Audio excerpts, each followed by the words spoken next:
या ma'am. Ma'am. Audible? Okay, wait, I am adding you as a co host. Okay, तो बच्चों अगर आप चाहो तो ओके मैम। मैसेज भी कर सकते हो, वो मुझे भी शो हो जाएंगे। ठीक है, सो तन्वी, ये हमारी हिमाचल की क्लास है। Students are right now joining. So basically इसमें जो 12th ग्रेड के स्टूडेंट्स हैं ना, ये सब 12th ग्रेड के हैं। इसमें से कुछ है जो लास्ट ईयर के ड्रॉपर्स हैं। सो मेनली ये स्कूल ओके की मैम। क्लासेस है, मतलब अभी ये 12th ग्रेड के हैं, अभी इन लोगों ने बोर्ड ही दिया है, सो ये फर्स्ट टाइम प्रिपेयर कर रहे हैं नीट के लिए। Okay ma'am. ओके, सो यार थोड़ा सा can you share your experience जब आपने ड्रॉप लिया था? पहले आपका स्कूल के साथ कैसा रहा, फिर ड्रॉप में कैसा रहा? या मैम। तो मैंने 1 साल, फर्स्ट ऑफ ऑल मैंने 1 साल ड्रॉप किया था। पहले मैंने 12th के साथ प्रिपेयर किया था, लेकिन उस टाइम मेरे कुछ मतलब 400 समथिंग इतने मार्क्स थे, तो कुछ रह गया था। मैंने अवंती के साथ ही प्रिपेयर करा था।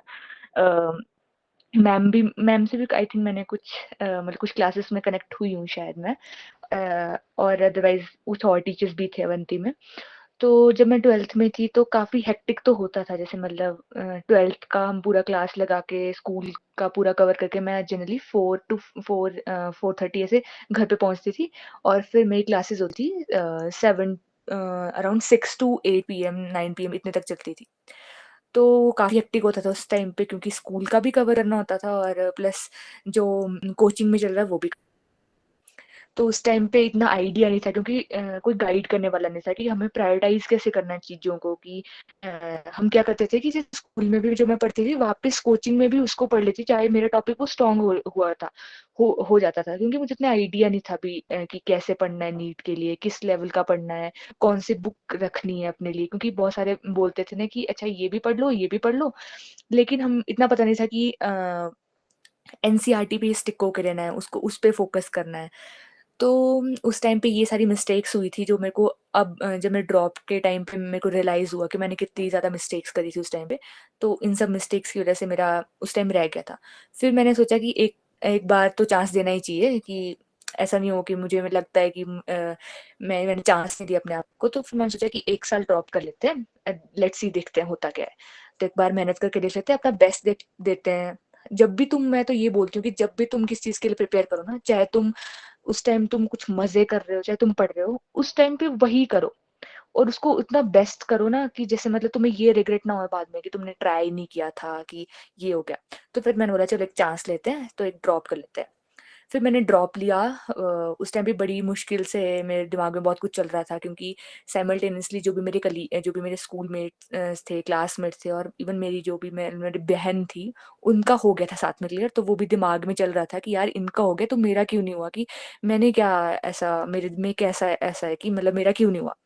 तो उस टाइम पे मैंने इस चक्कर में 3 महीने वेस्ट कर दिए थे, ओवर थिंकिंग के चक्कर में। और अपने आप को दूसरों से कंपेयर करती थी कि ऐसा क्यों, कि मेरा क्यों नहीं हुआ, कि मैं कम हूँ किसी से, कि ये सब हूँ। तो ये सब होता था उस टाइम पे। फिर मैंने बोला चलो तैयारी करते हैं। तो फिर उसके बाद मैंने क्या किया, मैं एक ऑफलाइन कोचिंग इंस्टीट्यूट के लिए एनरोल किया मैंने। फिर वहां पे मेरे को फैकल्टी से उतना कनेक्ट नहीं हो पा रहा था, आई डोंट नो क्या था कि मेरे को उतना समझ नहीं आ रहा था। फिर मैंने 4 दिन गई वहां पे। एक दिन में +2 में मेरी 8th में मेरिट आई हुई थी एचपी बोर्ड में, 8th पोजीशन थी मेरे को साइंस स्ट्रीम के अंडर। तो फिर मेरे को कुछ मतलब मेरे को कुछ डिस्काउंट मिल रहा था उस कोचिंग के उसमें। तो मैंने सोचा कि ऑफलाइन ट्राई कर लेते हैं एक बार, कि ये भी बेटर होता है। लेकिन मेरे को फैकल्टी उतना कनेक्ट नहीं हो पाई मुझसे, क्योंकि वो थोड़ा एक्स्ट्रा भी पढ़ा रहे थे और मुझे लग रहा था कि इतना नीट में नहीं आता, तो मेरा टाइम वेस्ट हो रहा है कहीं ना कहीं। फिर मैं घर पे आ गई वापस। मैं कोचिंग गई थी, उसके बाद मैं घर पे आ गई। और फिर मैंने घर से ही पढ़ना स्टार्ट किया। अवंती के जितने भी मेरे पास जो 12th के पीछे के जो भी मेरे रिकॉर्डेड लेक्चर्स थे, जिनसे मेरे को अच्छे से समझ आ रहा था, वो मैंने वापस शुरू करे देखने। प्लस कुछ यूट्यूब से देखती थी, और वापस मैंने तुम लोगों की तरह ही घर पे बैठ के पढ़ाई करी। अब घर पे बैठ के इतनी ज्यादा दिक्कतें आती थी कि जैसे वहां पे फैमिली मेंबर्स होते हैं, इतने डिस्टरबेंस होती है, कोई अगर कोई रिलेटिव आ जाए तो हमें लगता है कि जैसे यार इससे बात कर लेते हैं, क्या जाता है, थोड़ा तो टाइम वेस्ट होएगा। फंक्शंस होते हैं, फैमिली फंक्शंस होते हैं, हमें लगता है कि चलो कर लेते हैं। तो ये सारी चीजें फिर मैंने थोड़े साइड में रखी कि इनको साइड में रखते हैं, क्योंकि इस साल में मैंने अपने दिमाग में ये बिठाया था कि मुझे अगले साल तो अटेम्प्ट देना ही नहीं है, इस साल ही बेस्ट करके रखना है। क्योंकि हमारे दिमाग में क्या होता है कि अगर हम एक साइड में ही डाल लेना कि अगला साल भी तो है यार, ड्रॉप तो सब लेते ही हैं तो कर लेते हैं। एक्चुअल में हर दिन कंपटीशन बढ़ रहा है, तो तुम्हें ये माइंड में लेके चलना है कि अगर तुम अभी तैयारी कर रहे हो तो तुम्हें अभी ही निकालना है। और लोग निकालते हैं, +2 के साथ भी निकालते हैं। अब भी जो मेरे कलीग्स हैं उसमें से मतलब मेरा 120 का बैच होता है एमबीबीएस में, तो हाफ बैच तो ऑलमोस्ट ऐसा है जिन्होंने साथ साथ में निकाला है नीट, तुम लोगों की तरह ही 12th के साथ ही निकाला है नीट। तो ऐसा कुछ नहीं है कि तुम ड्रॉप लोगे तभी नीट होता है, ऐसा कुछ नहीं है। वो यही है कि तुम अगर तुम्हें कोई अच्छा गाइड करने वाला मिल जाता है और तुम वो मिस्टेक्स रिपीट नहीं करते हो, जैसे ड्रॉप ईयर्स में मोस्टली का सभी का ये रहता है कि उन जो मिस्टेक करी होती है उस टाइम पे वो उनको कम करते हैं, क्योंकि सभी के दिमाग में रहता है ड्रॉप तो ले ही लेंगे यार, घर वाले इतना चांस तो दे ही देंगे, 1 साल का तो वो दे ही देंगे। लेकिन तुम्हें अपने दिमाग में लेके यही चलना है कि तुम्हारे पास बस अभी ही टाइम है, तुम्हें अभी ही निकालना है। और उस टाइम पे क्या होता था, फिर मेरा रूटीन क्या रहता था कि उस टाइम पे बहुत हेक्टिक रूटीन रहता था। जैसे मेरे पास, मैंने क्या किया था, सबसे पहले मैंने थोड़ा ये है मेरी बात एक्चुअल में सितंबर के अराउंड की बात है, और सितंबर के अराउंड ही मेरा 12th के साथ जो मैंने नीट दिया था उसका रिजल्ट आया था। तो वो भी बैक टू बैक मेरे दिमाग में कहीं ना कहीं चला हुआ था कि मेरे इतने कम मार्क्स रह गए और मेरी साथ वाले लोगों का हो गया नीट, मेरा क्यों नहीं हुआ। तो वो भी बैक टू बैक चला हुआ था किसी दिमाग साइड में। फिर मैं बोला यार इसको थोड़ा साइड में रखते हैं, और मैंने क्या किया, फिर थोड़ा टाइम टेबल बनाया। मैंने बोला 24 आवर्स होता है दिन में, जिसमें से 6 आवर्स की स्लीप तो मतलब चाहिए चाहिए तुम्हें, 6 आवर to 7 आवर स्लीप तो चाहिए। तो मैंने वो साइड में किया। फिर मैंने सोचा कि चलो 1 2 3 घंटे अपनी हॉबीज के लिए दे दिया, या फिर कुछ भी कर रहे हैं हम 1 2 3 घंटे उसके लिए, और अराउंड 14 to 15 आवर्स मेरे लिए थे स्टडीज के लिए। उसमें क्या होता था, मेरी ऑनलाइन क्लासेस में जाते थे, सुबह से लगती थी मेरी ऑनलाइन क्लासेस 8 to 4 या 5 PM, वो भी ऑनलाइन, स्क्रीन टाइम इतना ज़्यादा होता था, चश्मा लग गया। उसके बाद ये सब होता था। फिर क्या होता था, मैंने क्या किया कि अब क्या होता है कि तुमने जिसमें भी इनरोल किया होता है उसमें टेस्ट सीरीज होती है। टेस्ट सीरीज को देने का बेटर तरीका जो है, जो जो मेरे को अच्छा लगता है, कि तुम क्या करो, जैसे तुम्हें टेस्ट सीरीज में तुम्हें जैसे तुम्हारी कोचिंग के कोई भी क्वेश्चन पेपर डालते हैं वो, तो साथ में जो तुम ओएमआर जो तुम डायरेक्टली उस पर टिक करते रहते हो ना, कि जैसे इस फोन पे टिक कर दिया, वो दबाया, वो हो गया आंसर, आगे सेव किया, उसको ना करके तुम एक ओएमआर प्रिंट करवाओ। नीट के पेपर बेस्ड गूगल पे मिल जाते हैं आसानी से पीडीएफ, उसको प्रिंट करा लो, 3 4 कॉपीज रख लो, जितनी भी रखनी है, जितनी चाहिए तुम्हें। फिर क्या करो कि जब तुम सॉल्व करोगे क्वेश्चन, तो क्वेश्चन पेपर, तो उस पे जब तुम ऑनलाइन टिक करोगे वहां पे ऑनलाइन टिक कर दो। फिर बाद में उसी ऑनलाइन वो पूरी आंसर शीट को खोलो और साथ साथ में ओएमआर पे मार्क करते जाओ, जिससे तुम्हारे पास दो चीजें होंगी। एक तो तुम्हारे पास, तुम्हें वो प्रॉपर नीट वाला फील आ जाएगा, कि क्योंकि नीट पेपर में भी क्या करते हैं, हम सबसे पहले क्वेश्चन पेपर पे टिक लगाते हैं ना, उसके बाद ही ओएमआर फिल करते हैं, तो वो आ जाएगा। दूसरा, तुम्हारी प्रैक्टिस हो जाएगी ओएमआर पे। ऑनलाइन में दिक्कत ये आती है कि तुम उतना ज़्यादा, तुम अपने में ही कंपटीशन पे होते हो, उतना ज़्यादा वो नहीं होता ना कि ये बंदा क्या कर रहा है, वो क्या कर रहा है, वो बच्चा क्या कर रहा है, वो कितना आगे जा रहा है। थोड़ा बहुत तो कंपटीशन रखना ही पड़ता है ऑफ कोर्स, तो उतना नहीं होता, तो तुम्हें इतना थोड़ी दिक्कत आती है ऑनलाइन में। तुम वैसे कर सकते हो, ऑनलाइन के लिए तुम ओएमआर ऑफलाइन मतलब तरीके से उस पर टिक करो। और उस टाइम पे जब तुम टेस्ट दे रहोगे, उस टाइम पे मतलब ऐसा माहौल रखना कि किसी से बात नहीं करनी है, घर वालों को बोल दिया कि अभी मेरे को मैं बिजी हूँ थोड़ा 3 घंटे के लिए, थोड़ा इतना टाइम तो तुम निकाल सकते हो। और ऑफ कोर्स संडे को ही होता होगा एग्जाम मोस्ट प्रोबेबली। और उसके बाद क्या कर सकते हो तुम कि जैसे ये हो जाता था मेरा टेस्ट सीरीज के लिए, मैं ये करती थी। उसके बाद अब थे मेरे टेस्ट के लिए कैसे प्रिपेयर करना था। ऑफ कोर्स टेस्ट सीरीज थी मेरे पास, मैं ऐसे कर देती थी टेस्ट। अब उसके लिए कैसे प्रिपेयर करना है, तो उसके लिए तुम क्या कर सकते हो कि जैसे मेरी इतने इतने क्लासेस लगती थी, फिर तुम क्लासेस का के बाद, जैसे क्लास मेरी मान लो कि अभी फिजिक्स की क्लास चली मेरी 9 to 11 AM तक चली। फिर क्लास के बाद जस्ट एक रफ पेज उठाओ, A4 शीट उठाओ, उस पे लिखना शुरू कर दो जो भी क्लास में पढ़ाया। पहले दिन क्या होगा, तुम 2 अक्षर लिखोगे हार्डली, क्योंकि एकदम से दिमाग जब पढ़ता है तो क्या होता है कि 30% याद रहता है, थोड़ा बहुत तो याद रहता है। फिर अगले दिन तुम और लिखोगे और लिखोगे, इस तरह से क्या होगा ना कि तुम्हें, तुम्हारी जो भी मेमोरी वाली पावर होगी ना, वो एकदम से एनहांस होगी। मैं क्या करती थी कि जैसे फिजिक्स की क्लास हुई, इसका जस्ट बाद एक पेपर उठाती थी, ब्लैंक शीट, जो भी सर ने पढ़ाया, चाहे टॉपिक याद रहा, चाहे फॉर्मूलाज याद रखे, वो सारे लिखती थी। इससे क्या होता था, एकदम से याद हो जाते थे वो, धीरे धीरे होगा ये। और इसको करने में तुम्हें बहुत रेजिस्टेंस आएगा कि यार ये क्या बोल रहे हैं, ये थोड़ी ना होता है, इसमें तो टाइम वेस्ट होएगा। लेकिन इनिशियली मुझे भी ऐसा लगता था कि, लेकिन मिड ऑफ ड्रॉप सेशन में मुझे लगा कि एक्चुअल में ये चीज वाकई वाकई वर्थ इट है, कि मेरे को करनी चाहिए ये। फिर मैंने वैसे वैसे मैं करती थी प्रिपेयर। बायो के लिए क्या करना है तुमने कि कभी भी ये मत करना, मतलब ये वेरी कर सकता है सबका व्यू, लेकिन according to me short notes पे कभी मत जाना। मतलब तुम जो करते हो ना वो एनसीईआरटी के शॉर्ट नोट्स, वो भी लिख लिए, क्योंकि एनसीईआरटी खुद में ही शॉर्ट नोट्स की तरह है। एनसीईआरटी की 2 बुक्स ले लो, 3 बुक्स ले लो, जितनी बुक्स ले सकते हो ले लो, और हर पॉइंट को पॉइंट टू वाई मतलब वर्ड टू वर्ड, मतलब तुम खुद से क्वेश्चन फ्रेम करो। और मैं क्या करती थी, जैसे मान लो कि कोई रिप्रोडक्टिव हेल्थ कोई भी चैप्टर था, उसको मैं पहले रीड करती थी, फिर उसके से हर पैरा में से क्वेश्चन बनाते थे। क्वेश्चन कैसे बनाती थी, मान लो लिखा है कि फैमिली प्लानिंग प्रोग्राम 1951 में शुरू हुए थे, अकॉर्डिंग शायद यही होगा, मुझे इतना याद नहीं, 1951 में शुरू हुए थे फैमिली वो हेल्थ प्रोग्राम, वो फिर रिप्रोडक्टिव हेल्थ वगैरह, वो इतने में शुरू हुए थे। तो मैं अपने दिमाग में क्वेश्चन कैसे बनाती थी, अच्छा फैमिली प्लानिंग प्रोग्राम 1950 में शुरू हुए थे, नहीं शुरू हुए थे, क्योंकि हमारा दिमाग नहीं वाली चीज़ों को ज़्यादा लेता है। तो मैं क्वेश्चन को कैसे फ्रेम करती थी, नहीं वाली टर्म्स में, जिससे मेरे को याद रहते थे क्वेश्चन। तो जैसे तुम एनसीईआरटी पढ़ते हो, वैसे-वैसे क्वेश्चन भी खुद से फ्रेम फ्रेम करो। और मैं क्या करती थी, मैं जितने क्वेश्चन फ्रेम करती थी, वैसे ही टेस्ट सीरीज में क्वेश्चन आते थे। ट्रस्ट मी, तुम ये करोगे ना, तुम्हारी बायो बहुत स्ट्रांग बनेगी। और जितना हो सके उतना रेलेवेंट एनसीईआरटी के क्वेश्चन प्रैक्टिस करो बायो में। बात है केमिस्ट्री की बात। केमिस्ट्री में तुम क्या कर सकते हो, अकॉर्डिंग टू वेटेज चलना, फिजिकल, ऑर्गेनिक, जो भी तुम्हारा होता है, इतना मुझे याद नहीं रहा है अब। तो उसमें क्या कर सकते हैं तुम, इसमें तुम फिजिक्स और केमिस्ट्री में तुम शॉर्ट नोट्स बना सकते हो। बायो में कभी भी किसी के हैंड रिटन नोट्स से मत पढ़ना, खुद के ही नोट्स से पढ़ना, अगर तुम इनफैक्ट नोट्स भी बना रहे हो। लेकिन मैं रिकमेंड करूंगी नोट्स तो मत ही बनाना कभी, एक्सेप्ट थोड़े बहुत एक्स्ट्रा लिखना होगा तो वो एनसीईआरटी के साथ भी लिख सकते हो तुम लोग, तो वैसा करना। और केमिस्ट्री के लिए तुम ऑफ कोर्स फॉर्मूला शीट बना सकते हो हर चैप्टर की, क्योंकि जब नीट होगा अगले दिन तो पिछले दिन तुम्हें उसी से पढ़ना पड़ेगा फिजिक्स और केमिस्ट्री के लिए। लेकिन बायो को पूरा ही रिवाइज करना, उसमें भी तुम ऐसे टॉपिक्स रख सकते हो ना लास्ट में कि अच्छा ये तो मुझे नहीं आता, तो ये तो मुझे एग्जाम से पिछले दिन पढ़ूंगी तो मेरे को थोड़ा सा याद रह जाएगा, तो मैं टिक कर सकती हूँ आंसर। कुछ चैप्टर ऐसे होते हैं, जैसे जेनेटिक्स के कुछ चैप्टर हो गए, ऐसे मॉलिक्यूलर बायो के कुछ चैप्टर्स हो गए ऐसे। तो बायो में तुम ये अप्रोच, फिजिक्स में मैंने बता दिया कि एकदम से वो लिखोगे तुम कि क्या क्या आज हुआ, क्या क्या पढ़ा, जो भी हुआ। और फिजिक्स केमिस्ट्री बायो, हाँ ये हो गया। और अब जैसे मेरी क्लासेस होती थी, मैंने बताया कि 5 PM तक खत्म हो जाती थी, फिर थोड़ा ब्रेक लेके आधे घंटे का थोड़ा नैप लेके 20 मिनट्स का, फ्रेश होके बिल्कुल अपने बेड पे या फिर टेबल पे बैठ के एक एक बार वो पूरा क्लास में जो रिवाइज पढ़ाया वो रिवाइज करती थी, ठीक है।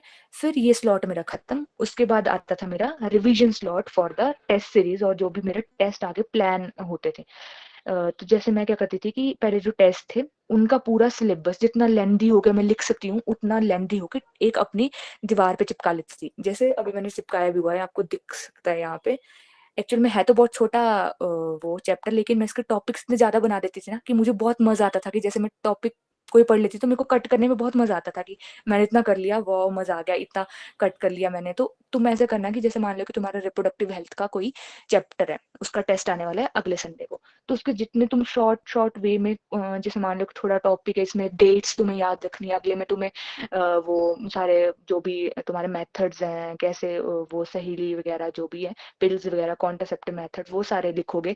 वैसे वैसे करना प्रिपेयर, मतलब शॉर्ट शॉर्ट चीजों में पूरे चैप्टर को बहुत छोटे छोटे कंसाइज वे में टॉपिक्स में बांट लेना, फिर उनको तुम पढ़ना।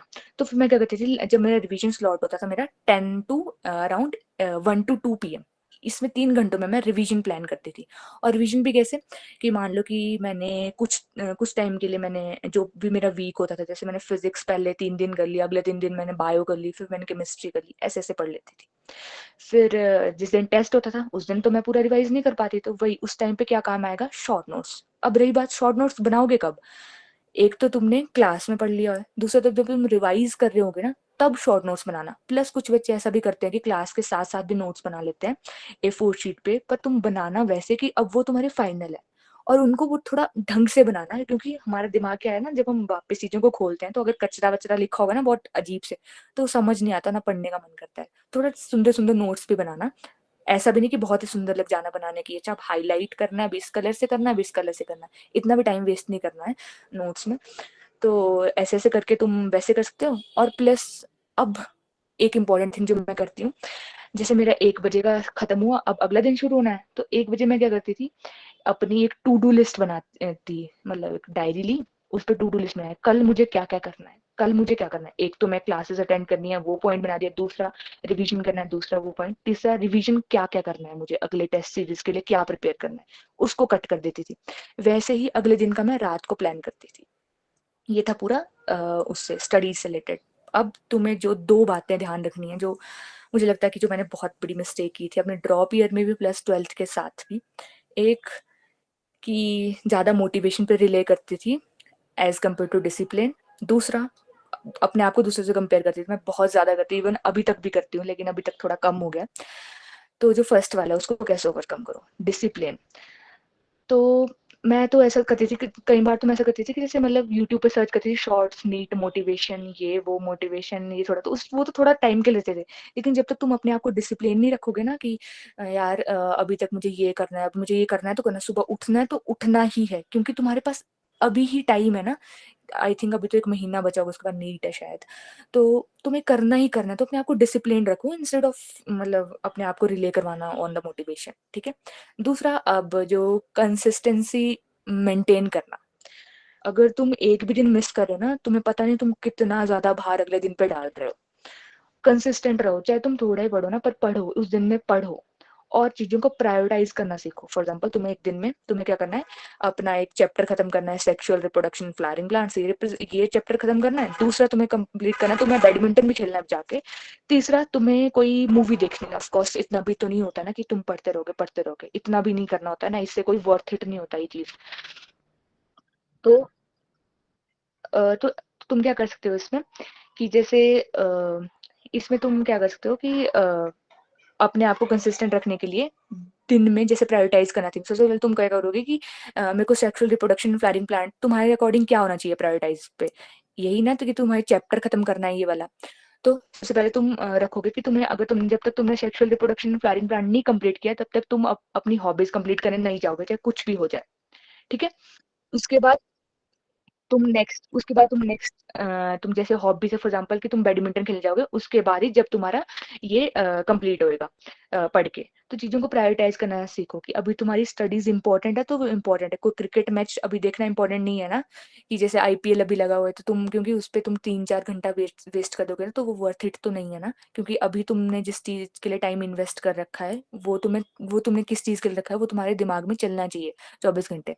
और तुम अब मोटिवेशन, मतलब पेरेंट्स से ज्यादा मोटिवेशन तो हो ही नहीं सकती ना फॉर द मोटिवेशन, कि उनको उनके बारे में सोचो ना कि वो हमारे लिए कितनी मेहनत कर रहे हैं दिन रात। तुम्हारे पापा तुम्हारे लिए कितनी मेहनत कर रहे हैं, तुम्हारी मम्मा, मतलब उन्होंने भी कुछ सोचा ही है ना कि तुम पढ़ रहे होगे, इंस्टेड तुम फोन चला रहे हो वहां बैठ के, आईपीएल देख रहे हो, कोई वेब सीरीज खोल दिए कोई। हाँ, ये भी इंपॉर्टेंट है, लेकिन ये इंपॉर्टेंट है ना सही टाइम पे, जब तुम अपनी पढ़ाई कंप्लीट कर दोगे। ये हो गया मेरा फर्स्ट के बारे में। अब सेकंड, कंपेयर। कंपेयर हम कैसे करते हैं कि अच्छा मान लो कोई ए पर्सन है, उसके मार्क मान लो किसी वेब अभी टेस्ट सीरीज में मार्क्स आ गए 627 और तुम्हारे मार्क्स आए 400। अब तुम लग गए कंपेयर करने कि उसके मार्क्स कैसे इतने ज्यादा आ गए, मैंने भी तो मेहनत की थी, मेरे क्यों मार्क्स इतने कम रह गए। तो तुम उसमें क्या कर सकते हो कि देखो, सबसे पहले दो लोगों की सिचुएशन तो कभी भी सेम नहीं है ना। वो उसका क्या बैकग्राउंड हो रहा होगा, उसकी स्कूलिंग कितनी अच्छी हुई होगी, तुम्हारी स्कूलिंग किस तरह से हुई होगी, तुम्हारा फैमिली बैकग्राउंड क्या है, कि तुम्हारी स्टडीज किस तरह से हुई हैं, ये तो सभी सेम नहीं है ना। तो कोई मैटर बनता है कि दूसरों के साथ अपने आप को कंपेयर करने का? नहीं ना। हमेशा खुद के साथ अपने आप को कंपेयर करो। क्या कल क्या तुम थे और आज तुम क्या हो, उसमें डिफरेंस करो। और ये हम कभी नहीं करते हैं। अभी अभी भी जब मेरे बैचमेट्स में हमारे टेस्ट होते हैं बहुत ज्यादा, तो कई बार होता है ना कि इसने टॉप कर लिया, लेकिन पढ़ा तो सेम ही टीचर है, तो तुम क्यों पीछे रह गए। तो हम लग जाते हैं कंपेयर करने। फिर मैं सोचती हूँ कि नहीं, मुझे खुद से कंपेयर करना है। और कभी भी जब मैं ओवर थिंक करती थी तो मुझे लगता था कि अभी मुझे ओवर थिंक नहीं करना है, रात को टाइम स्पेयर करते हैं 10 मिनट का, तब सोचते हैं इसके बारे में। तो मैं उस टाइम मैंने किसके लिए रखा था, अपने आप के साथ कंपेयर करने के लिए। लेकिन वो टाइम तो कभी आता नहीं था। हम अपने साथ अपने आप को कंपेयर ही नहीं करते हैं कभी, हमेशा दूसरों के साथ कंपेयर लग जाते हैं करने। वो बिल्कुल ही बेकार चीज है। और ये तो स्टडीज की बात रहेगी, कुछ और चीजों में भी, जैसे हाँ उसके पास बहुत अच्छे कपड़े हैं, मेरे पास नहीं है अभी, मैं तो इतना अच्छा नहीं हूँ, वो उसके पास ये वाली पैंट है, मेरे पास ये वाली पैंट है। लेकिन अभी ये सोचना क्या वर्थ इट है? नहीं। और वो सोचो ना, अगर वो पैंट तुम्हारे पास भी आ जाए, या फिर दूसरों की लाइफ जो तुम सोच के खुश हो रहे हो कि वो मेरे पास आ जाए, तो क्या होगा? क्या वो अगर सच में तुम्हारे पास आ जाए, कि तब सच में तुम खुश रहोगे? आई थिंक नहीं खुश रहोगे। तो ये सोचो ना। और मतलब कंपेयर करना इज नॉट मतलब गुड थिंग, मतलब बहुत बैड थिंग है। हाँ, थोड़ा बहुत कंपेयर करना चलता है, लेकिन खुद के साथ, दूसरों के साथ ही। और कंपटीशन रखना भी इम्पोर्टेंट है, लेकिन वो हेल्दी कंपटीशन। और मतलब जैसे दूसरों के साथ 627 मार्क्स आ गए, लेकिन उसके साथ कैसे आए, उसके कैसे आए, इस पे फोकस नहीं करना कि उसने क्या क्या किया होगा, तूने क्यों नहीं किया, तू ऐसा है, तू वैसा है, ऐसा कंपेयर करना इज मतलब वेरी बैड थिंग।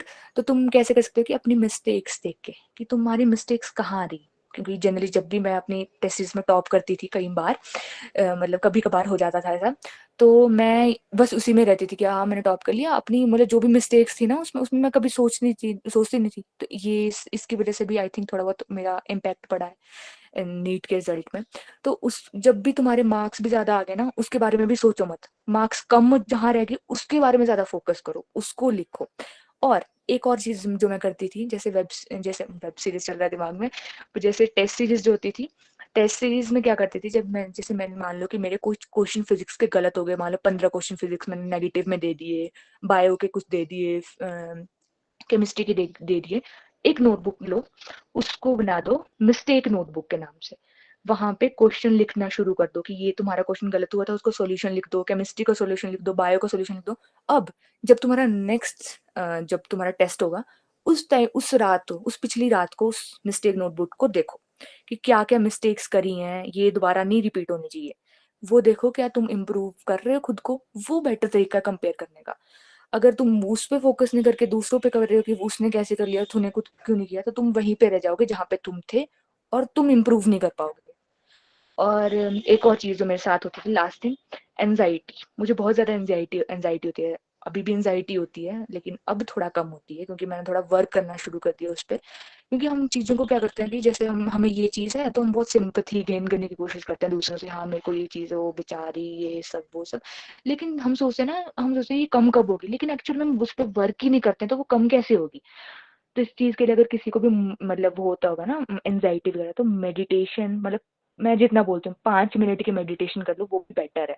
5 मिनट से 7 मिनट 10 मिनट इतना निकालो, मेडिटेट करो, तुम्हारी मैं ट्रस्ट में एनजाइटी बहुत कम होगी। मैं अभी कर रही हूँ शुरू, तो मेरी मतलब तो कम हो रहा है, मतलब इफेक्ट है अभी। हाँ बस ये था मेरी साइड से, बस अगर आपके कोई क्वेश्चन है तो फिर पूछ लो। Thank you. Thank you so much Tanvi, thank बहुत यू। अच्छा था ये। अच्छा, I want to ask you something, एक बार अपने मार्क्स बताओगे प्लीज इन्हें, हाउ मच यू मैम मेरे स्कोर्ड? 572 थे। 572 थे। सो तन्वी बेसिकली एनसीईआरटी ही रेफर करी थी आपने, राइट? मैम सिर्फ एनसीईआरटी, इवन मैंने जो मतलब नोट्स भी थे ना, जो शॉर्ट नोट्स भी होते हैं ना बायो के, वो भी कभी नहीं देखे, क्योंकि मुझे पता था उसमें चीजें मिस होती हैं बिल्कुल। वो मैंने कभी नहीं देखे थे। इवन मेरे पास बुक का इतना बड़ा वो पाइलअप हो रखी है, लेकिन मैंने कभी नहीं छुई थी वो, सिर्फ एनसीईआरटी को ही मैं शॉर्ट नोट्स में लेती थी। और फिजिक्स एंड केमिस्ट्री में? मैम फिजिक्स एंड केमिस्ट्री में सिर्फ एनसीईआरटी, सिर्फ एनसीईआरटी। और फिजिक्स में तुम पीवाईक्यू के लिए रेफर कर सकते हो कोई other book, PYQ chemistry physics और बायो के लिए भी। लेकिन फिजिक्स ना इतना इतना आता नहीं है, मतलब एनसीईआरटी से। इवन तो कुछ आ जाते हैं, थियोरी बेस्ड क्वेश्चन आ जाते हैं, जैसे कुछ जैसे फोटो इलेक्ट्रिक इफेक्ट क्वेश्चन वाला चैप्टर है ना, तो उसमें से तो आ जाते हैं इजिली, बट उतना न्यूमेरिकल बेस्ड तो नहीं पैटर्न होता। तो तुम फिजिक्स के लिए तुम अदर बुक रेफर कर सकते हो, वो अच्छा, चॉइस कितना है। टाइम हो गया मतलब एनसीईआरटी पढ़े? फिर मैं लास्ट टाइम कब पढ़ी थी आपने बायो? मैम लास्ट टाइम अभी जब नीट का रिजल्ट आया था ना लास्ट, तो उसके लास्ट अब तो छुई भी नहीं है, मतलब इवन मैं लेके तो इधर आ चुकी हूँ शिमला में, लेकिन वो अभी पड़ी हुई है, अपनी छुट्टी में उनको। अब तो अभी अपनी भी, बुक्स लेकिन पढ़ती फैमिली प्लानिंग 1951 में ही हुआ है। वेरी हूँ। Good, that was the correct हाँ वो आंसर। याद था, वो याद था। वो अंदर तक बैठ गया अब, राइट? यस मैम, क्योंकि अच्छा पढ़ी थी ना मेरे उस को ये, टाइम पे ढंग से। हाँ, बहुत बार पढ़ी है इसने, राइट? अच्छा मेरे को बात बता बेटा, जब 2 बार यू हैव सीन नीट का रिजल्ट ना, एक बार देखा था जब सिलेक्शन नहीं हुआ था, उस टाइम कितने मार्क्स थे? मैम उस टाइम थे अराउंड 382 या 381 थे, आई थिंक, आई गेस। ठीक है, तो उस टाइम थ्री सिलेक्शन नहीं हुआ, और सेकंड टाइम रिजल्ट देखा तो सिलेक्शन हुआ। तो जब पहली बार देखा तो और सिलेक्शन नहीं हुआ था, तो क्या इमोशन था, कैसा लगा था, मतलब क्या किससे मैम निकले थे बाहर? मैम 3 महीने, जब मैं ड्रॉप ईयर में जब था, रिजल्ट आ गया था, 3 महीने में डिप्रेशन में थी, एक्चुअल में ओवर थिंकिंग वाले डिप्रेशन में थी कि मेरे साथ क्यों नहीं हुआ ये, मतलब। और मैंने वो 3 महीने बहुत ज्यादा वेस्टेज करी है। आई थिंक मेरे मार्क्स और बेटर हो सकते थे अगर मैंने 3 महीने वो चीज नहीं करी होती, लेकिन वही था ना, कोई गाइड करने वाला नहीं था। लेकिन उस टाइम मैंने क्या किया, उस रिजल्ट का स्क्रीनशॉट लिया और अपनी गैलरी में रखा, पर उसको मैंने हाइड कर लिया।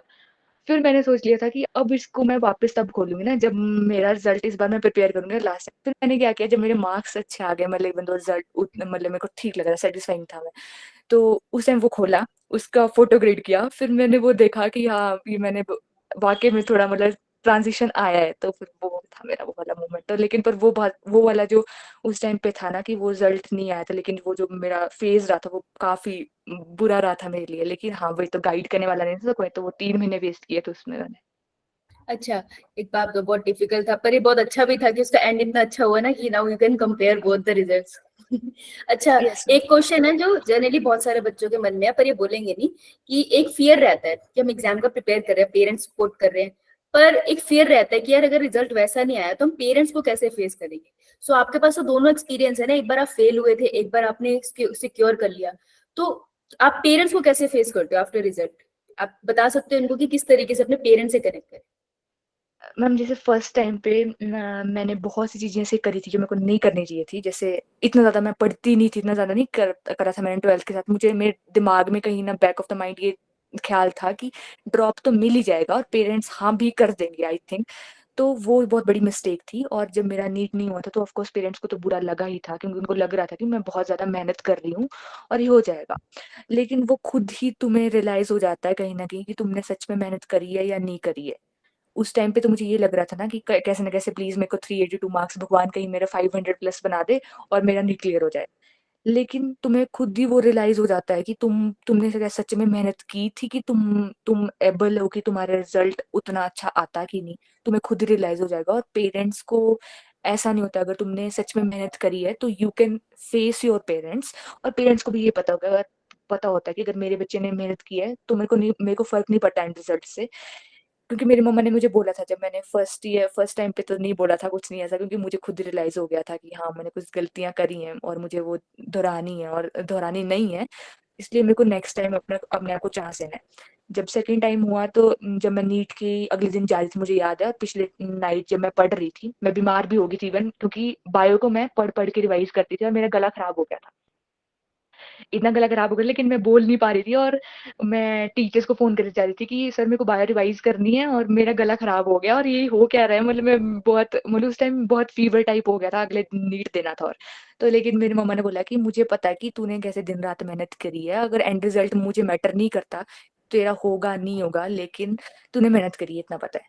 तो आई थिंक वो पेरेंट्स भी समझते हैं और तुम्हें भी कहीं ना कहीं रियलाइज हो जाता है कि तुमने मेहनत करी है या नहीं करी है, तुम्हें वो खुद रियलाइज होता है। Okay, good. अच्छा, ये बताओ, जैसे आप मेडिकल कॉलेज में की, तो एक जनरल नॉर्मल डे कैसा होता है तुम्हारा एमबीबीएस मैम जनरल नॉर्मली तो काफी हेक्टिक होता है, लेकिन जितना हेक्टिक होता है उतने ही हम लोग मजे भी बहुत करते हैं। जैसे हमारा अभी क्लासेस शुरू हो जाती है 9:30, हम जाते हैं तो फिजियो मैट बहुत इंटरेस्टिंग, बहुत ज्यादा इंटरेस्टिंग होता है। फिजियो मैट वगैरह के प्रैक्टिकल चलते हैं। फिर हमारे 3 सब्जेक्ट होते हैं फर्स्ट ईयर में, बायोकेम, एनाटॉमी, फिजियोलॉजी। इसमें हम पूरे ह्यूमन बॉडी के बारे में पढ़ते हैं, डेड बॉडीज पे हम वो कर रहे होते हैं, एक्सपेरिमेंट कर रहे होते हैं। इतना मजे आते हैं ना, मैं बताती हूँ, बहुत मजे आते हैं इसमें। में? और फिर 4 बजे तक अराउंड हमारा ये होता है। उसके बाद हम क्या करते हैं, इसमें शिमला का वेदर तो बहुत ही काफी अच्छा है। फिर हम वॉकिंग आते हैं, फिर काफी घूमते हैं। क्योंकि हमें पता है एक तो ये है कि हाँ नीट तो क्लियर कर लिया, अब हो गया, अब इतना तो बनता ही है, थोड़ा बहुत तो मजे करने बनते ही हैं। तो हाँ, हम्म। काफी हेक्टिक तो बहुत ज्यादा रहता है। अभी भी एग्जाम एग्जाम तो बैक टू बैक चले होते हैं। एग्जाम में काफी हेक्टिक रहते हैं, लेकिन उतने हम लोग मजे करते हैं। तो हाँ, 9:30 to 4 PM तक हमारी क्लासेस चलती हैं। उसके बाद हम घर आ जाते हैं, जो पढ़ा है उसको रिवाइज करते हैं। टेस्ट तो चले ही रहते हैं, टेस्ट तो चले ही रहते हैं, उसका भी पढ़ना। और नॉर्मली टेस्ट कैसे होते हैं, वो पूरी पूरी बुक्स के चले होते हैं। तो हाँ, हेक्टिक तो रहता है, लेकिन मजे बहुत आते हैं। और अगर तुम पैशनेट हो ना इसके बारे में, तो तुम्हें बहुत इंटरेस्ट से पढ़ोगे तुम लोग कि ये चीज हुई तो क्यों हुई, ये चीज क्यों है। Okay, good. मतलब मजे आ रहे हैं, पूरे मजे मजे। Yes. अच्छा, बात बताओ, ये कभी कभार ऐसा होता है ना कि हम प्रिपेयर कर रहे हैं और लास्ट का टाइम जब आता है, जैसे अप्रैल, अब मई में इनका पेपर है, तो खुद से डिमोटिवेशन हो जाएगा कि यार लग नहीं रहा कि हो पाएगा। तो उस पर्टिकुलर मूवमेंट पे अपने आप को कैसे संभालते थे आप? क्योंकि आपको भी हुआ हो तो होगा। हाँ मैम, हुआ तो था। मतलब ऐसा लग तो रहा कि अब नहीं हुआ तो क्या करूंगी मैं, मतलब तो दे तो दिया पूरा बेस्ट, अब होगा नहीं होगा, क्योंकि उस टाइम पे बहुत ज्यादा चीजें, क्योंकि पूरी साल की मेहनत को 3 घंटों में निकालना होता है। हमने उसमें 3 घंटों में बताना होता है। तो मतलब उस टाइम तो बहुत ज्यादा ये लगता था, लेकिन मतलब फिर मैं ऐसे समझाती थी कि यार तूने मेहनत की है, तूने अपना बेस्ट दिया है, क्योंकि ये खुद को रियलाइज हो जाता है। उनको भी रियलाइज हो, मैं बता रही हूँ, अगर उन्होंने खुद से बहुत ज्यादा मेहनत करी होगी ना और मतलब ऑनलाइन में तो ये होता था ना कि हो जाता था कई बार कि अगर टेस्ट देते हो ना तो कई लोग, मेरे को याद है अभी भी, मेरे बैचमेट चीटिंग करते थे नेट से, टेस्ट लगा देंगे ताकि तुम्हारे बैचमेट के सामने तुम, हाँ तुम टॉप कर रहे हो, तुम्हारे अच्छे मार्क्स आ रहे हैं ये, तो तुम लास्ट तक, मैं अपने आप को ऐसे मोटिवेट रखा था कि हाँ तूने मेहनत करी, तुमने बेस्ट दिया है, तो भगवान क्यों नहीं करेगा, मैं भगवान मेरे साथ बुरा तो कर ही नहीं सकता। और ऑफ कोर्स इतनी ज्यादा ब्लेसिंग्स मेरे साथ है, मेरे मम्मा पेरेंट पापा की ब्लेसिंग, टीचर्स की ब्लेसिंग, इतनी ज्यादा ब्लेसिंग अगर मेरे साथ है तो मेरे साथ बुरा क्यों होगा। और अगर मैंने जेन्युइनली मेहनत करी है तो मेरे साथ बुरा हो ही नहीं सकता, अगर होगा भी तो मतलब वो चीज मेरे लिए नहीं बनी थी, इससे बेटर चीज मेरे लिए बनी है, तो इससे motivation था। आई थिंक ये सबसे बड़ी बात थी कि अगर by chance at the end selection यहाँ नहीं होता, दैट मीन्स ये नहीं बना, कुछ और बना होगा। और मेनली हार्ड वर्क यस करते रहना वो ज्यादा जरूरी है, राइट? सो वो यस एक बहुत अच्छा इंपॉर्टेंट पॉइंट था। अच्छा, one more thing we want to know कि जैसे अभी एमबीबीएस में सिलेक्शन हो जाता है तो जब इसका फीस स्ट्रक्चर होता है कि क्या हम लोग ये बच्चे स्कॉलरशिप के लिए अप्लाई कर सकते हैं? फाइनेंशियल बर्डन फैमिली पे तो नहीं जाता कि हमारे पास और ऑप्शंस होते हैं? यस मैम, ऑप्शंस होते हैं बहुत ज्यादा, जैसे इवन तुम्हारे कॉलेजेस से भी, कॉलेजेस वाले खुद ही स्कॉलरशिप स्कीम प्रोवाइड करते हैं, जैसे मेरे को भी प्रोवाइड हुई है और मेरे को लगी भी है, जिसमें तुम्हारा फाइनेंशियली अगर तुम वीक हो, अगर पेरेंट्स की मतलब family income allowance 4 lakh I think इतना क्राइटेरिया रहता है पर एनम, इतने से कम है, तो और प्लस तुम्हारा और भी वो फैमिली हिस्ट्री वगैरह थोड़ा देखते हैं, बैंक डिटेल्स देखते हैं, इंटरव्यू देखते हैं, क्योंकि ऑफ कोर्स अब तुमने कोई टेस्ट तो दिया नहीं कि स्कॉलरशिप टेस्ट की जिसके लिए तुम वो ऑप्ट कर लेंगे इजीली, तो तुम्हारा वो थोड़ा बैकग्राउंड देखते हैं, इंटरव्यूज होते हैं थोड़े से, तुम्हारे वो थोड़ी नॉलेज पता करते हैं, तुम एकेडमिकली किस तरह से हो, तुम्हारा थोड़ा अपार्ट फ्रॉम एकेडमिक्स तुम्हारा दिमाग किस तरह से है, मतलब थोड़ा रीजनिंग के लिए किस तरह से चलता है, तुम किस तरह से बिहेव करते हो, तो ये थोड़ी वो देते हैं। और मतलब इस चीज के लिए तो टेंशन ही नहीं है, मतलब बहुत ज्यादा स्कीम्स है, अगर तुम पढ़ने वाले हो और तुम पढ़ते हो तो मतलब गवर्नमेंट तो तुम्हारा पूरी पढ़ाई निकाल देगी, मैं तो ये बोल रही हूँ। और हाँ स्कॉलरशिप स्कीम तो इजीली मिल जाते हैं, कॉलेज खुद प्रोवाइड करते हैं, वो कोई ओके। दिक्कत नहीं। सो अगर अब लास्ट के 10 डेज है, सो आप क्या एडवाइस करोगे इन सबको for the last 10 days before the NEET? हम इस बेटा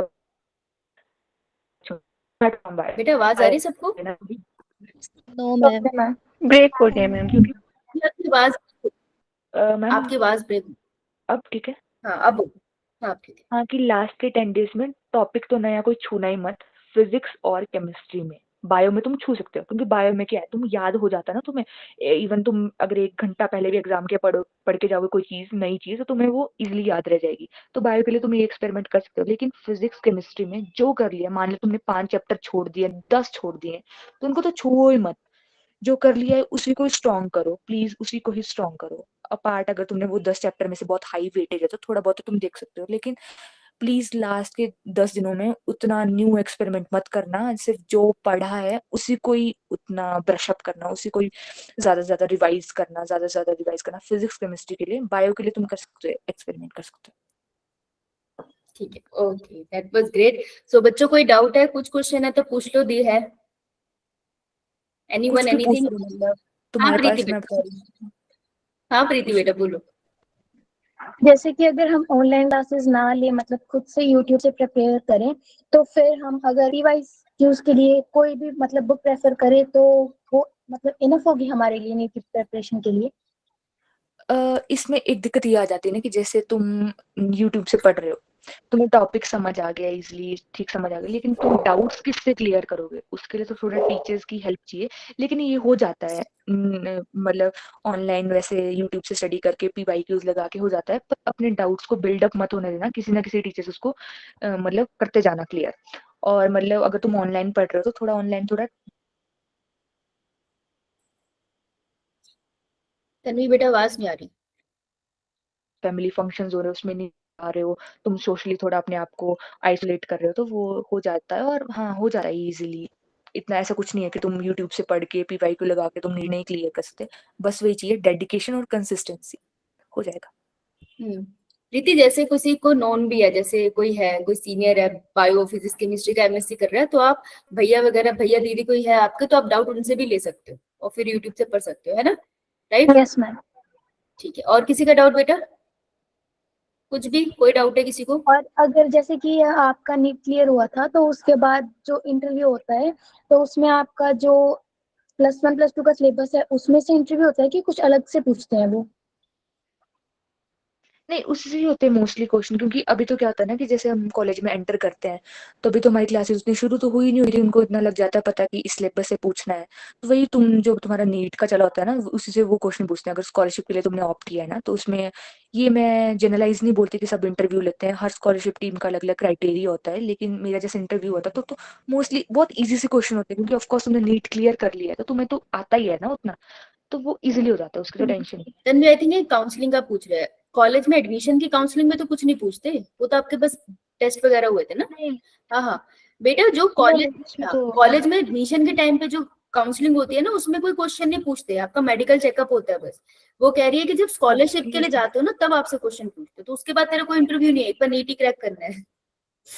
यस मैम। उसमें तो तुम नीट से खुश होके जाओ, बस काउंसलिंग में तो कुछ एक नहीं दिन, होगा, डॉक्यूमेंट्स अच्छा डिपॉजिट करने हाँ के बस। तन्वी 2 दिन लगे थे ना तुम्हारे मेडिकल चेकअप को, इफ आई रिमेम्बर। मैम वो डिपेंड करता है मैम कि कॉलेज का इंफ्रास्ट्रक्चर कैसे तरीके से है। अगर वो ऐसे कई कॉलेज में होता है ना, जैसे टांडा में क्या होता था, एक टीम बैठ गई थी पूरे रूम में, तो वो उनका तो एक दिन में हो गया था पूरा। लेकिन शिमला में क्या था ना कि यहाँ पे मेरे को अलग अलग ओपीडीज में जाके डॉक्टर्स के मिलके उनका अपने आप का मेडिकल चेक करा के उनके से साइन लेने थे, तो वो 2 दिन में लग गया था। वो डिपेंड करता है कॉलेज टू कॉलेज। तो तन्वी सुबह गई थी और रात तक वो वहीं थी, टेस्टिंग ही चल रही थी उसकी, और हम लोग बात कर रहे थे स्कॉलरशिप की, और कह रही मैम मेरी तो टेस्टिंग ही खत्म नहीं हो रही है। 2 दिन तक ये और इसके पेरेंट्स यही कर रहे थे। अच्छा हाँ विशाल बेटा बोलो। दी आप एक चैप्टर्स के लिए कितने क्वेश्चंस मतलब करते थे? पर तन्वी आवाज नहीं आ रही बेटा। मैम अब हाँ अब आ रही, बोलो। मैम एक बार क्वेश्चन रिपीट कर दूं क्वेश्चन है मतलब कि वो। अगर एक चैप्टर करा उसने, तो उसके लिए प्रैक्टिस करने के लिए कितने क्वेश्चन करते थे? इसके लिए कुछ नंबर नहीं है, वो डिपेंड करता है तुम कितने मतलब कितने कर सकते हो, तुम्हारे पास कितना टाइम है। तो मतलब वैसे रख सकते हो ना कि तुम जितनी प्रैक्टिस करोगे उतना ज्यादा तुम्हें बेनिफिट है। तो इसका तो कुछ ऐसा नहीं है कि तुम 10 करोगे, 20 कर लो, 50 कर लो, जितना करना उतना कर सकते हो। इसका कुछ है नहीं कि कितने करते थे। जैसे सेम फॉर द, कई बार स्टूडेंट्स पूछते हैं ना कि जो भी प्रिपेयर करने होते हैं कि कितना घंटा पढ़ना चाहिए। घंटे मैटर नहीं करते, जितना तुम उस घंटों में भी तुम कितना फोकस होकर पढ़ रहे हो। भले तुम 2 घंटे पढ़ रहे हो और उसमें भी तुम वेल फोकस्ड हो तो वो मैटर करता है। भले ही 5 घंटे पढ़ रहे हो लेकिन 3 घंटे तुम जोन आउट हो, 2 घंटे पढ़ रहे हो, तो वो तो इक्वली हो गया ना। वो घंटे मैटर नहीं करते, सेम फॉर द क्वेश्चन इतना मैटर नहीं करता, पर तुम्हारी प्रैक्टिस मैटर करती है। तुम जितना ज्यादा लगाओगे उतना तुम्हें बेनिफिट है। सो एक तो पीवाईक्यू होते हैं तन्वी, उसके अलावा कौन से क्वेश्चंस प्रेफरेबल कर यू प्रेफर की करने बेहतर रहे थे? मैम जैसे बायो के लिए कई बार मिल जाते हैं, कहीं भी ऑनलाइन में इजीली मिल जाते हैं हर चैप्टर के line to line NCERT question वो। और पीवाईक्यू तो लगाना है, लगाना सबके। प्लस तुम्हारा जो भी तुम कहीं से कोचिंग ले रहे हो, कहीं से पढ़ रहे हो, तो वो एक डीपीपी डेली प्रैक्टिस शीट ये सारे भेजते रहते हैं। मतलब क्वेश्चन तो भर भर के हैं। पीवाईक्यू तो लगाना है, पीवाईक्यू के बिना तो कुछ नहीं होने वाला। पीवाईक्यू से तुम्हें क्योंकि जनरलाइज आइडिया मिल जाता है। और हाँ, कहीं से भी क्वेश्चन तो मिल जाएंगे, और फ्रेश क्वेश्चन कोई किसी भी टाइप के क्वेश्चन पर रेलेवेंट लगाना है। ऐसे नहीं बहुत हाई लेवल के लगा रहे हो, जैसे बायो में तुम पता नहीं कैसे कैसे क्वेश्चन लगा लेते हो कि हाँ मतलब मेरे टाइम पे भी क्या करती थी मैं, पता नहीं कौन कौन से हाई लेवल के जो अब पढ़ रही हूँ मैं चीजें वो मैं लगा लेती थी, लेकिन उसका तो कोई रेलेवेंस है नहीं। तो बायो में तुम लाइन टू लाइन जितने एनसीईआरटी के क्वेश्चन मिल जाते हैं उतने तो करते जाओ करते जाओ। गुड। हाँ प्रीति बेटा पूछो। जैसे कि अभी एक बायो के क्वेश्चंस के लिए ऐप है, उसमें बताते हैं कि एनसीईआरटी का पेजेस वाइज क्वेश्चंस आते हैं कि एक पेज में से इतने क्वेश्चन निकल रहे हैं, क्या वो मतलब ठीक रहेगा हाँ ठीक रहेगा, वो प्रैक्टिस भी के लिए? ठीक है।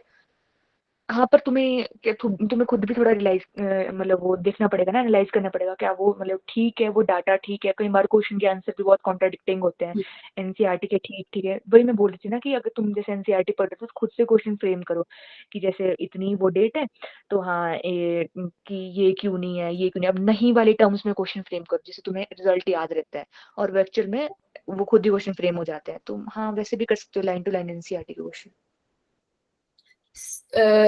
Simran is asking how do you manage chemistry and physics in a day? मेरा इस बार मतलब ऐसा था कि मेरे को था कि बायो को मेरे को थोड़ा प्रायोरिटाइज करना है, देन केमिस्ट्री, देन फिजिक्स, क्योंकि मेरी फिजिक्स उतनी ज़्यादा स्ट्रांग नहीं थी, टू बी वेरी ऑनेस्ट। मैं जितना भी पढ़ती थी वो हमेशा टेस्ट सीरीज में मेरे इतने नेगेटिव में जाते थे फिजिक्स की वजह से क्वेश्चन, कि मुझे बायो और केमिस्ट्री ही मेरी थोड़ी बचाती थी। लेकिन जैसे जब मैंने नीट का एग्जाम दिया वो सब कुछ उल्टा हो गया। केमिस्ट्री ने मुझे डुबा दिया, लेकिन फिजिक्स ने थोड़ा बचा लिया और बायो ने थोड़ा बचा लिया। तो तुम मतलब वैसे कर लो ना कि अगर तुम ऐसा देख लोगे ना कि अगर तुम फिजिक्स में मान लो कि तुम 100 के अराउंड भी मार्क्स ले आ रहे हो इजीली, 99 के अराउंड ले, और बायो में तुम 360 मैम कितना होता है, 350 के अराउंड मार्क्स लेके आओगे जितने भी, तो तुम उतना चल पड़ेगा। और केमिस्ट्री में तुम मतलब अराउंड 130 140 इतने भी लेके आओगे तो चल पड़ेगा। तो बायो केमिस्ट्री फिजिक्स ऐसे प्रायोरिटाइज कर सकते हो चीज़ों को। मतलब उनको फिजिक्स में प्रॉब्लम थी तो उन्होंने उसको बहुत प्रायोरिटाइज नहीं किया करा, लेकिन इतना रखा कि बैलेंस हो जाए। तो जरूरी नहीं है कि तुमको उसमें मास्टर्स करनी कि मेरी फिजिक्स बहुत स्ट्रांग है, इतनी कर लो कि कुछ पास तो हो जाओ। इसमें उतना ये है कि उसका थ्योरेटिकल पोर्शन हो जाता है, अगर न्यूमेरिकल करते हैं तो नहीं हो पाता। न्यूमेरिकल वो तो बेटा जितना तुम प्रैक्टिस प्रैक्टिस करना पड़ेगा करोगे, तुझे। ये भी मेरे साथ प्रॉब्लम थी। मुझे कई बार न्यूमेरिकल सॉल्व बच्चों के हो जाते थे, मेरे तो ये होता है कि कई बार हमारे बुक्स में भी दिक्कत होती है कि हमारे कैसे हमने कितना अच्छे से आया हुआ है, कितनी हमारे हमारी प्रैक्टिस है कैलकुलेशंस में, स्पीड भी मैटर करती है कि तुम्हें एक क्वेश्चन को कितना टाइम देना है फिजिक्स में। तो वो सही आएगा, जितना प्रैक्टिस करोगे किस चीज में दिक्कत आ रही, छोटी से छोटी बेसिक दिक्कत आ रही ना, उसको भी सॉल्व करो, उसको भी खुद से पढ़ने की कोशिश करो। यूट्यूब में हर कुछ मिल रहा, हर मतलब हर चीज मिल जाती। तो प्रीति बेटा जो क्वेश्चंस है ना उसको प्रैक्टिस करती रहेगी तभी उसमें कमांड बनेगा। तो रेदर देन कवर करने के जितना पढ़ा है उसके क्वेश्चंस बार बार कर, तो उससे थोड़ा बेहतर हो जाएगा। अच्छा तन्वीर, वन मोर क्वेश्चन। बच्ची कह रही कि बहुत कंफ्यूजन हो जाती है, स्ट्रेस हो जाती है, तो कैसे हैंडल करते हो उसको? मतलब स्ट्रेस किस रिलेटेड, मतलब क्या नहीं हो पा रहा है कि मतलब वो किससे डिपेंड रिलेटेड करता बेटा? है sir. Confusion in what sense Payal? Ma'am मेरा मतलब है कुछ लोग कुछ बोलते हैं कि मतलब वो ना कुछ ज्यादा ही भरोसा कर लेते हैं कि ये तो कर ही लेगी, फिर कोई बोलता है नहीं यार ऐसा होगा वैसा होगा, तो कंफ्यूजन हो जाता है कि भाई ये इतना ट्रस्ट कर क्यों रहे हैं। मेरे को अपने पीयर हिसाब प्रेशर। से तो वो भाई तो मेरे ऐसा साथ, होता है। पर तुम ये याद रखो ना, तुम इस दुनिया में आए हो किस चीज के लिए, खुद की एक्सपेक्टेशंस पूरी करने के लिए कि दूसरों की एक्सपेक्टेशंस पूरी करने के लिए। तुम यहाँ तो दूसरों की एक्सपेक्टेशन पूरी करने के लिए नहीं बैठे हो ना। उनको तो मतलब बिना पैसे के तो बोलना बोलना ही है कि वो कर लेगा, लेकिन तुम अपने आप पे उस चीज का बर्डन ले रहे हो कि नहीं। एक कान से सुनो दूसरे से निकाल दो, क्योंकि तुम्हें पता है तुम्हें क्या करना है, उनकी एक्सपेक्टेशन तो पूरी नहीं करनी है ना। तुम, हाँ ये रहता है कि बाकी अगर नहीं हो पाएगा तो वो क्या बोलेंगे, वो बोलते रहेंगे। वो होता है, वो मेरे साथ तब भी हुआ था जब मेरा फर्स्ट टाइम क्लियर नहीं हुआ था, और सेकंड टाइम भी हुआ था जब क्लियर हुआ था। तो उस टाइम जवाब मिल जाता है उन लोगों को, तो उनके बारे में सोच के टाइम वेस्ट होता है, लिटरली टाइम वेस्ट होता है। तो उनके बारे में तो सोचो ही मत। बेटा ये लोग आपको कभी खुश नहीं रहने देंगे, कुछ ना कुछ एक्सपेक्ट करते रहेंगे। तो आप इन पे ना ध्यान दो तो बेहतर है, चाहे वो कोई भी रिलेटिव भी हो। इट्स ओके, बोल ले दो। हाँ गेट की बेटा बोल, बस क्वेश्चन। जैसे कि आपने टाइम कैसे मैनेज किया, जैसे 3 घंटे है ना तो पेपर कंप्लीट करना है पूरा। तो मैं जब बोर्ड के एग्जाम भी देती थी ना या कोई भी एग्जाम होता था स्कूल में, हमेशा लेट हो जाती थी सबको। बीच में आधे क्वेश्चन रह भी जाते थे जो मेरे को आते भी होते थे ना, वो भी रह जाते थे। फिर बाद में रियलाइज होता था ये तो गलत कर दिया सब कुछ अब वहां पे जाके। तो वो इतना मतलब स्ट्रेस बड़ा सा तो हो जाता उस टाइम मेरे को। अब उससे कैसे बचना ये बता दो। तो अगर बोर्ड्स की रही बात, तो उसमें तुम ऐसा कर सकते हो कि जैसे जो चीज तुम्हें ढंग से आती है सबसे पहले उस क्वेश्चन को कर दो। अगर जो चीजें, इवन मैं अभी भी ऐसा करती हूँ, जो चीजें मेरे को ढंग से, तन्वी बेटा आवाज रुक गई आपकी, आवाज रुक गई ना, मुझे लग रहा है। यस उसको लास्ट में ma'am, attempt, yes speed, ma'am actually में नेटवर्क प्रॉब्लम। हाँ बेटा बोल। मैम इसमें हम क्या कर सकते हैं कि जैसे मान लो कोई पेपर है, उसमें तुम्हें 4 क्वेश्चन बहुत ढंग से आते हैं, 2 क्वेश्चन तुम्हें बहुत ऐसे ऐसे आते हैं, लेकिन अगर तुम उन 2 क्वेश्चन को पहले कर दोगे और उनमें मान लो 2-2 नंबर के क्वेश्चन है, लेकिन लिख तुम 5-5 नंबर का रहे हो उसमें, मतलब एक्स्ट्रा डिटेल्स डाल दे रहे हो जो कि पूछी भी नहीं है उसमें, मतलब पूछी कुछ रेगुलेशन है, डाल तुम सिंथेसिस भी रहे हो, रेगुलेशन भी डाल दो, तो वो तो रेलिवेंट नहीं है। तो तुम अगर जब तक तुम पॉइंट टू पॉइंट क्वेश्चन लिखोगे ना, ये तो बोर्ड्स की बात कर रही हूँ मैं, सब्जेक्टिवली जो पेपर होता है, तो उसमें तुम पॉइंट टू पॉइंट लिखो ना, जितना पूछा उतना ही लिखो। ज्यादा नंबर, ज्यादा ज्यादा लेंदी लिखने से तो टीचर नंबर नहीं देगा ज्यादा। तो उसमें हम्म। अगर तुम क्या किया कि मतलब कि जैसे तुम्हें Tanvi your voice is breaking. Ma'am अब बेटे एक काम करो, कैमरा बंद करो। तन्वी ओके गुड़िया कैमरा बंद कर ले, तेरा नेट वीक है। हाँ अब ट्राई करना। मैम अब ऑडिबल हो? हाँ ऑडिबल है, वो कैमरा वीक है ना, नेट वीक है ना, तो कैमरा भी खींच रहा होगा। अब कर। एक मिनट। मैम इसमें क्या कर सकते हैं ना कि जैसे रही बोर्ड्स की बात, तो उसमें जो मान लो कि 3 क्वेश्चन ऐसे जो 5-5 नंबर के हैं, 2 क्वेश्चन ऐसे हैं जो 2-2 नंबर के हैं, लेकिन तुम्हें 2-2 नंबर के बहुत ढंग से आते हैं, तुम उसकी पूरी डिटेल आती है तो तुम पूरी डिटेल ही डाल दे रहे हो उसमें, तो वहां पे टाइम तुम्हारा खत्म हो जाता है और 5 मार्क्स के क्वेश्चन में टाइम रह जाता है और अल्टीमेटली वो क्वेश्चन ही छूट जाता है। तो जितना पूछा उतना लिखो, प्लस जो तुम्हें दिक्कत आ रही है, अगर जब तक तुम इस पे काम नहीं करोगे ना कि घर पे भी प्रैक्टिस करो ना थोड़ा लिखने की, टाइम बाउंडेड होके टेस्ट दो, उसमें भी तुम प्रैक्टिस करोगे। जैसे 3 घंटे का टेस्ट है तो तुम प्रैक्टिस करोगे कि तुम्हें 2 आवर्स 40 मिनट्स तक उसको कंप्लीट करना है, तो वैसे भी तुम कर सकते हो। तो इजिली टाइम प्रैक्टिस से ही मैनेज होगा। ये दिक्कत आती है, ये तुम्हें ही दिक्कत नहीं आ रही, ये आती ही है, लेकिन जब तक तुम इस पे काम नहीं करोगे तो वैसे काम कैसे चलेगा, तो ये प्रैक्टिस हो जाता है। तो बेटा प्रैक्टिस इज द की, जितना प्रैक्टिस करेगी स्पीड उतनी ही अच्छी बनेगी। अच्छा तन्वी एक क्वेश्चन है कि एक बच्ची पूछ रही है सिमरन कि आपका कोई बैकअप प्लान था एक्सेप्ट एमबीबीएस?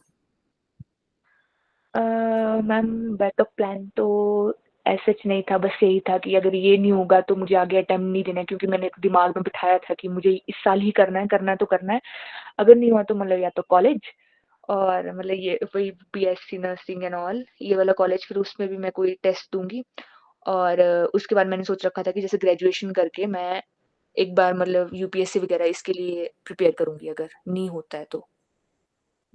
सो बेसिकली उन्होंने डिसाइड कर लिया था कि उनको ड्रॉप करना है, उन्होंने ड्रॉप लिया, लेकिन ऐसा नहीं है कि उसी पे दिल लगा लिया, मतलब पूरी मेहनत करी, बट स्टिल शी अंडरस्टैंड कि कंपटीशन काफी ज्यादा है, तो अगर बाय चांस नहीं हुआ तो फिर she will go with the flow, वो ग्रेजुएशन करेगी और आगे की कुछ अच्छी स्टडी करेगी। ठीक है।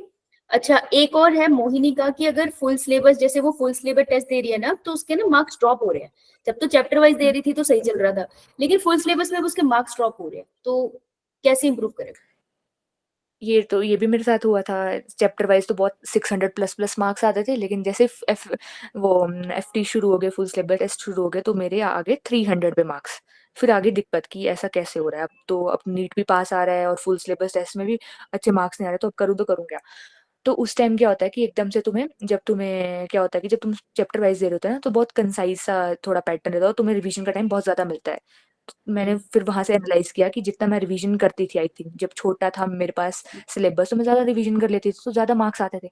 तो क्यों ना मैं इस बार भी जब मेरे एफ टी वो फुल सिलेबस एफएसटी वगैरह शुरू हुए थे, तो मैं उसमें क्या करती थी कि जैसे छोटे छोटे पार्ट्स में डिवाइड करती थी और उनको जितनी बार हो सकता था उतनी रिवाइज करती थी। जैसे मान लो मैं सुबह के टाइम मान लो कि मैं चाय वगैरह पी रही हूँ, कॉफी वगैरह ले रही हूँ, तो उस टाइम जो मैंने शॉर्ट नोट्स बनाए हैं उनको एक बार पेज पलटती थी, जैसे पूरे हफ्ते में जो पढ़ा वो फटाफट रिवाइज कर लिया। मतलब उसमें भी जो भी शुरू शुरू में होगा, लेकिन तुम्हारे मार्क्स धीरे धीरे एलिवेट हो जाएंगे, ट्रस्ट में ये हो जाएंगे, क्योंकि ये होता है। तुम्हें ऐसा लगता है इस टाइम पे कि ये मेरे साथ ही क्यों हो रहा है, क्योंकि तुम ऑनलाइन हो, किसी से बात नहीं कर रहे हो, लेकिन ये होता है, ये मतलब ये प्रोसेस है। अगर तुम ऐसे होगा कि तुम्हारे पहले भी मार्क्स ज्यादा थे, अभी भी तुम्हारे एफटीज में बहुत ज्यादा मार्क्स आ रहे हैं, तो ऐसा तो होगा नहीं। तो ये तो अंडरस्टूड है ना, तो कि तुम्हारे पहले मार्क्स कम आएंगे, फिर धीरे धीरे वो हो जाएंगे, वो इजीली हो जाएंगे, उसमें टेंशन की बात बिल्कुल भी नहीं है। बस बेटा उसको ब्रेक करते रहो, रिवाइज करते रहो, दिस द की इज आपको रिवाइज करते रहना है।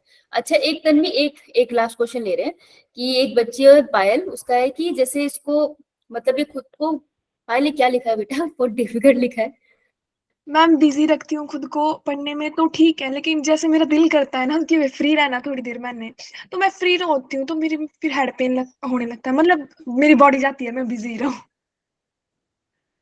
तो तुम कोई अपनी हॉबीज वगैरह है तुम्हारे पास, हॉबीज वगैरह कोई ऐसी कोई, हाँ है। तो वो तो तुम कर सकते हो। और बिजी क्या मतलब, तुम्हें स्ट्रेस होता है इस बात से सर में दर्द लगती है? हाँ दीदी ऐसा ही होता है। ये ये भी नॉर्मल ही है, मतलब ये अब नॉर्मल नहीं है कि तुम्हें, हाँ क्योंकि इतना बड़ा एग्जाम के लिए तुम प्रिपेयर कर रहे हो, नहीं हुआ, बहुत ज्यादा दिमाग में बहुत ज्यादा चीजें चल रही होती है, तो ये तो नॉर्मल ही है। लेकिन हाँ, लेकिन इसको भी तुम एंजॉय करो ना। अपनी पूरी जर्नी को एंजॉय करो, ये बाद में यादें भी बनेगी। अभी मेरे पास जितना कुछ बताने के लिए था कि मेरे को भी स्ट्रेस होता था, ये होता था, मतलब ये बहुत ज़्यादा मतलब बहुत इंटरेस्टिंग सा टाइम होता है ड्रॉप केयर भी। थोड़ा कॉन्ट्राडिक्टिंग सी स्टेटमेंट है, बहुत इंटरेस्टिंग टाइम होता है, लेकिन अभी मतलब मैं अभी सोचती हूँ मेरा ड्रॉप केयर कैसा था। हाँ, अभी स्ट्रेस पे जा सकते हो, तुम्हें लगता है कि इससे टाइम वेस्ट होगा, लेकिन इससे टाइम वेस्ट नहीं होता, तुम्हारा फ्रेश माइंड फ्रेश होता है। तुम बीच बीच में थोड़ा ब्रेक्स ले सकते हो, जैसे 15 मिनट्स पढ़ा, 1 घंटे का पढ़ा है, तो मान लो 50 मिनट्स पढ़ा, 10 मिनट्स में तुम्हें रेस्ट करनी है, उसमें फोन नहीं चलाना है उस टाइम पे, या तो तुम नैप ले सकते हो, क्योंकि अभी भी मैं यही करती हूँ। इतना ज्यादा हेक्टिक हो जाता है एमबीबीएस में कि मतलब फिर मैं 10-10 मिनट की नैप के मतलब उस पे वो करती हूँ थोड़ा, क्योंकि इतना ज्यादा हेडेक हो लग जाती है, स्क्रीन टाइम बहुत ज्यादा बढ़ जाता है, तो छोटी छोटी एक्सरसाइज करने से ये हो जाएगा।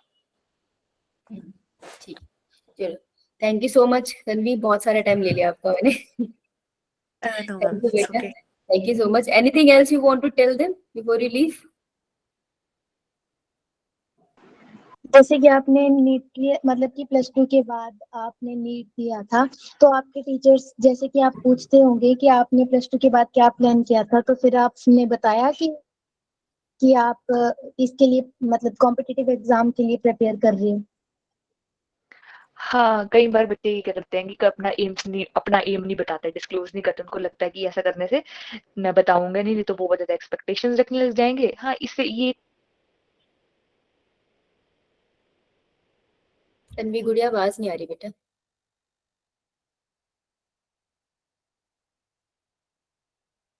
वेलकम साहिल।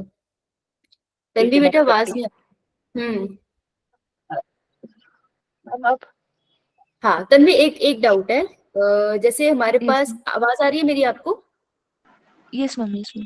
हाँ, तो जैसे ऐसे भी स्टूडेंट है जिनका सेकेंड ईयर ड्रॉप है, ऐसे भी स्टूडेंट हो सकते हैं जिनका थर्ड ईयर ड्रॉप है, तो अब उनकी 20 स्टार्ट हुई है, जैसे 20 ईयर्स की हो गया, 21 फॉर एग्जाम्पल, तो इज इट वर्थी कि अगर उनको लगता है उनको डॉक्टर बनना है, क्या अभी वो ड्रॉप लेके प्रिपेयर करे, क्या ये वर्थी है?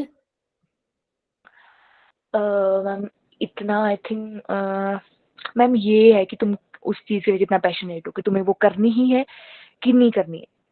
कि अगर तुम्हें वो नीट निकालना है तो निकालना है, तो तुम तो वो हाँ, तुम जितना देना चाहोगे टाइम, वो तुम्हें अपने आप पे डिपेंड करता है कि तुम उसको वाकई में टाइम देना चाहते हो उतना, कि हाँ तुम्हें वो वर्थ इट लग रहा है। आई थिंक वो खुद भी रियलाइज हो जाता है। प्लस अगर तुम्हें लग रहा है कहीं ना कहीं बैक ऑफ द माइंड की यार इतना टाइम इतना वर्थ इट नहीं है, आई थिंक इसमें भी अगर एमबीबीएस में जाना, मतलब अगर तुम 3 साल भी प्रिपेयर कर रहे हो फिर वापस नहीं हो रहा है तुम्हें, हाँ तुम ये भी कर सकते हो ना, कोई मतलब अगला दूसरा रास्ता चूज कर सकते हो, क्योंकि लोग कुछ ऐसा भी करते हैं ना कि जैसे 3 साल नहीं होता वो बीएससी के लिए जाते हैं और साथ साथ में नीट के लिए भी प्रिपेयर कर लेते हैं। तो वैसा कुछ कर सकते हो अगर तुम्हें नहीं लग रहा है 3 साल इतना वर्थ इट नहीं है, कि अब तुम्हें कुछ और भी करना चाहिए। प्लस घर वालों का भी कुछ चला रहता है कि 3 साल दे दिया अब भी नहीं हुआ, तो तुम वैसे कर सकते हो, थोड़ा अपने आप भी थोड़ा प्लानिंग कर सकते हो। और अगर तुम्हें लग रहा है कि नहीं है तो तुम कोई दूसरा प्लान कर सकते हो, क्योंकि ऐसा कुछ नहीं है कि नीट करने वाले बहुत ही ज्यादा वो होते हैं। अब तो जॉब्स का भी उतना नहीं रहता था, बहुत पुराने जमाने की बात है कि एमबीबीएस करने वाला बहुत ज्यादा अब सुपीरियर होता था। अब तक जब तक तुम सुपर स्पेशलिटी वगैरह एमडी वगैरह नहीं कर लेते तब तक तुम्हारी उतनी ज्यादा वो रेपो नहीं बनती। तो अब तो ऐसा कुछ नहीं है कि हाँ नीट निकाले तो सब कुछ हो गया, ऐसा कुछ नहीं है, ट्रस्ट में ऐसा अभी भी मुझे उतना ही वो है। अच्छा, मेरे को बात इसको सम अप करती हूँ कि जब when you went for the college, आपका फर्स्ट ईयर था और अब आप डॉक्टरी कर रहे हो, आपका फर्स्ट ईयर कंप्लीट होने वाला है, तो जितना आपने वर्क किया था वो स्कूल टाइम में या ड्रॉप लेके, जब आप डॉक्टरी कर रहे हो, क्या वो वर्दी लगता है कि जितना भी हार्ड वर्क किया था वो पेड ऑफ है? फील होता है सर? यस मैम, फील होता है, फील क्योंकि होता है? वो इतना तो बेटा पढ़ाई सब कुछ। Yes ma'am.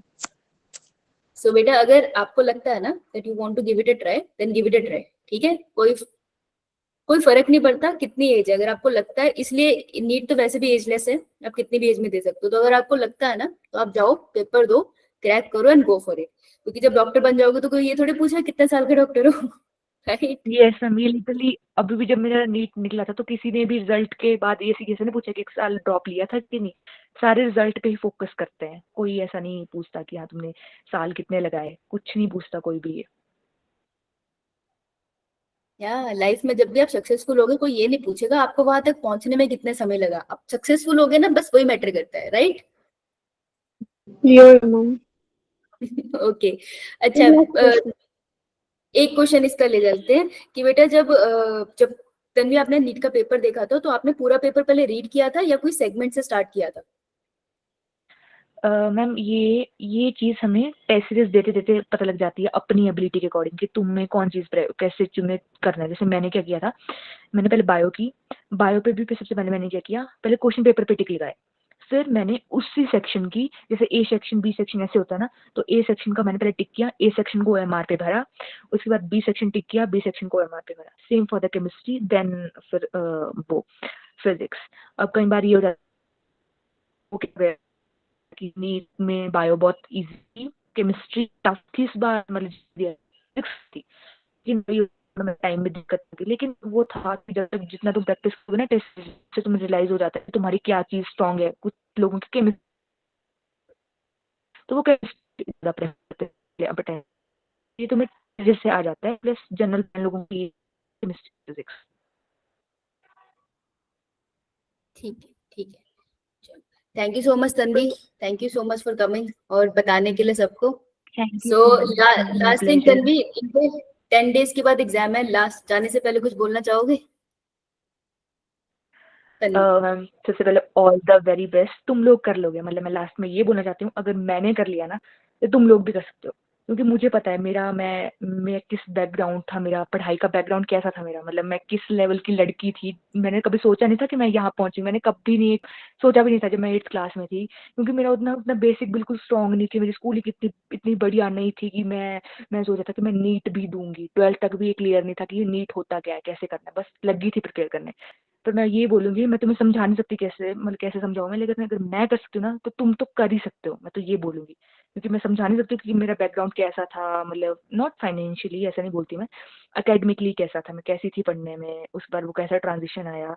लेकिन अगर मैं कर सकती हूँ तो तुम भी कर सकते हो, और ऑल द वेरी बेस्ट। और किसी पे भी ये सोचने की जरूरत नहीं है कि लोग क्या सोचेंगे, वही फेमस लाइन, लोगों का काम ही तो कहना है मतलब। तो तुम अपने पे ट्रस्ट करो, अपना बेस्ट दो, तुम्हें खुद रियलाइज हो जाएगा कि तुम कर लोगे, और लोगों की ब्लेसिंग्स तुम्हारे साथ हैं, तुम्हारे साथ कभी भी बुरा नहीं होगा, वही तुम किसी अच्छी चीज के लिए बनोगे, ये नहीं तो कोई और से। Thank you so much. Thank you so much Tanvi, thank you, take care, thank you so much, see you around, bye bye, thank you. Bye bye दी, थैंक यू दी। बाय दी, थैंक यू दी। थैंक यू दी।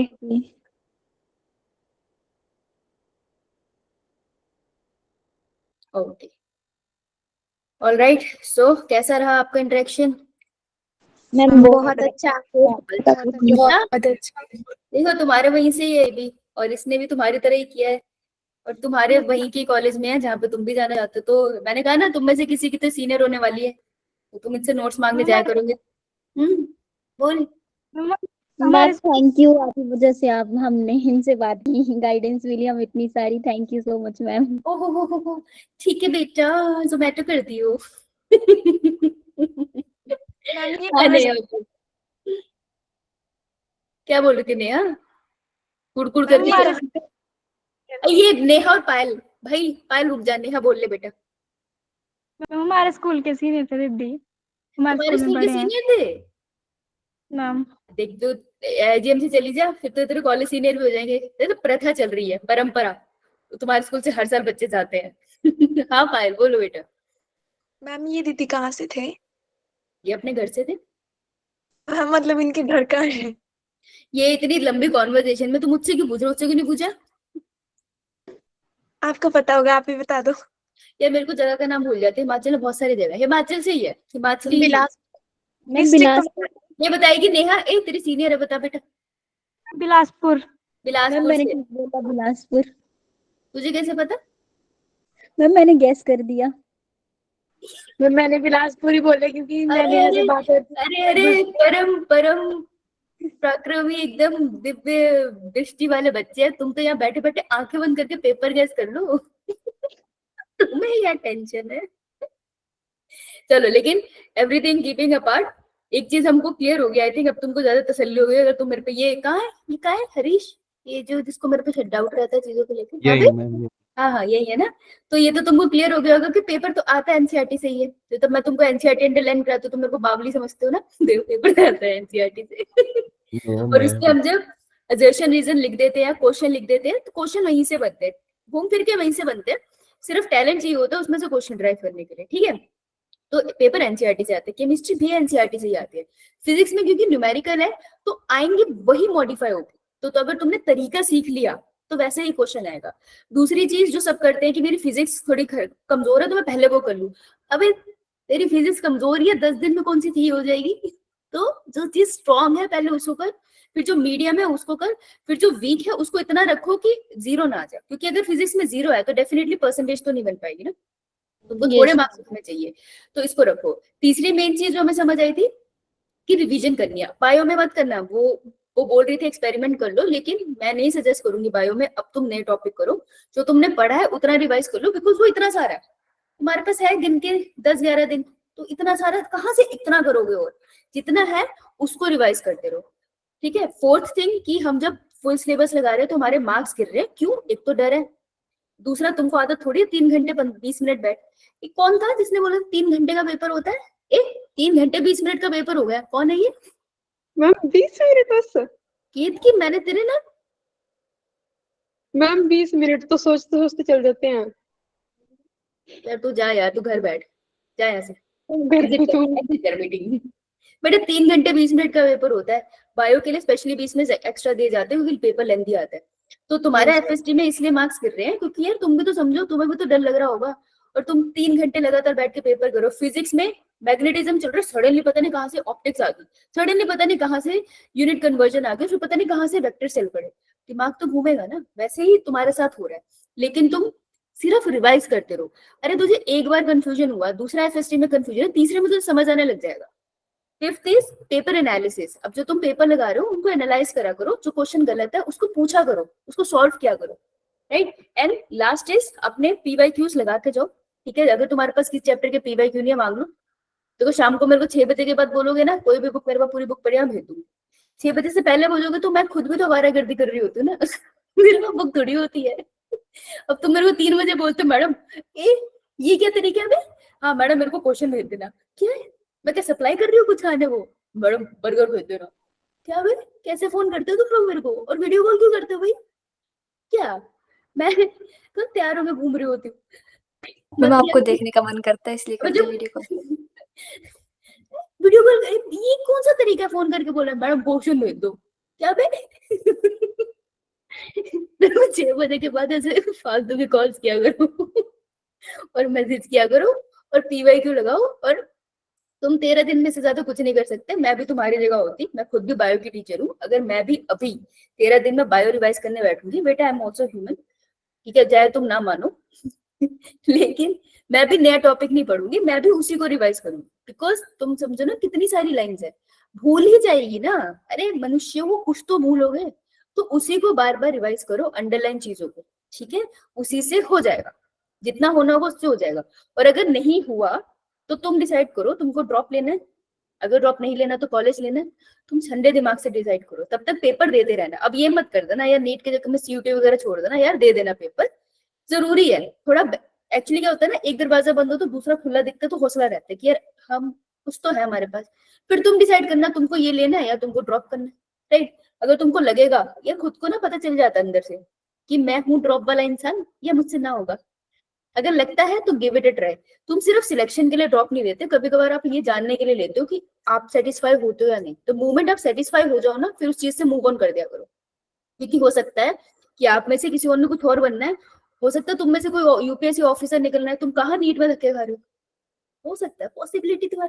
हो सकता है तुम में से किसी ने एंटरप्रेन्योर बनना है, कल को तुमने कोई नई चीज लॉन्च करनी है और तुम यहाँ पे मत्था खराब कर रहे हो अपना, पॉसिबिलिटी है ना। तो तुम अपना 100% दो, उसके बाद डिसाइड करो अगले साल लेना ड्रॉप या नहीं, लेकिन आगे मूव ऑन कर जाओ, कहीं ना कहीं पे निकल जाएगा। अनएम्प्लॉयमेंट हर जगह है, ऐसा कुछ नहीं डॉक्टर के पास नहीं है, लेकिन अगर आप सक्षम हो तो आप कोई ना कोई अपना रास्ता ढूंढ ही लोगे। बाकी जितने लोग यूट्यूब से प्रिपेयर करने वाले हैं, जो ट्यूशन वगैरह नहीं जाने वाले, जस्ट मेक श्योर आप 3 सब्जेक्ट के 3 टीचर्स के कांटेक्ट में रहो।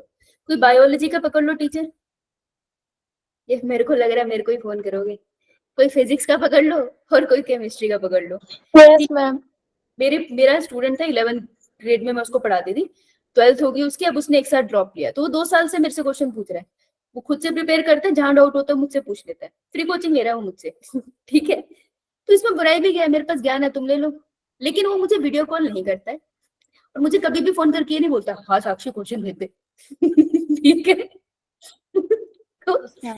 एक एक टीचर पकड़ लो, नहीं तो तुम्हारे भैया दीदी पकड़ लो। कोई मैं बताती हूँ, कोई भी पोस्ट ग्रेजुएशन कर रहा है ना, कोई भी पोस्ट ग्रेजुएशन कर रहा है ना, तो उस टीचर उस इंसान को नॉलेज होती है।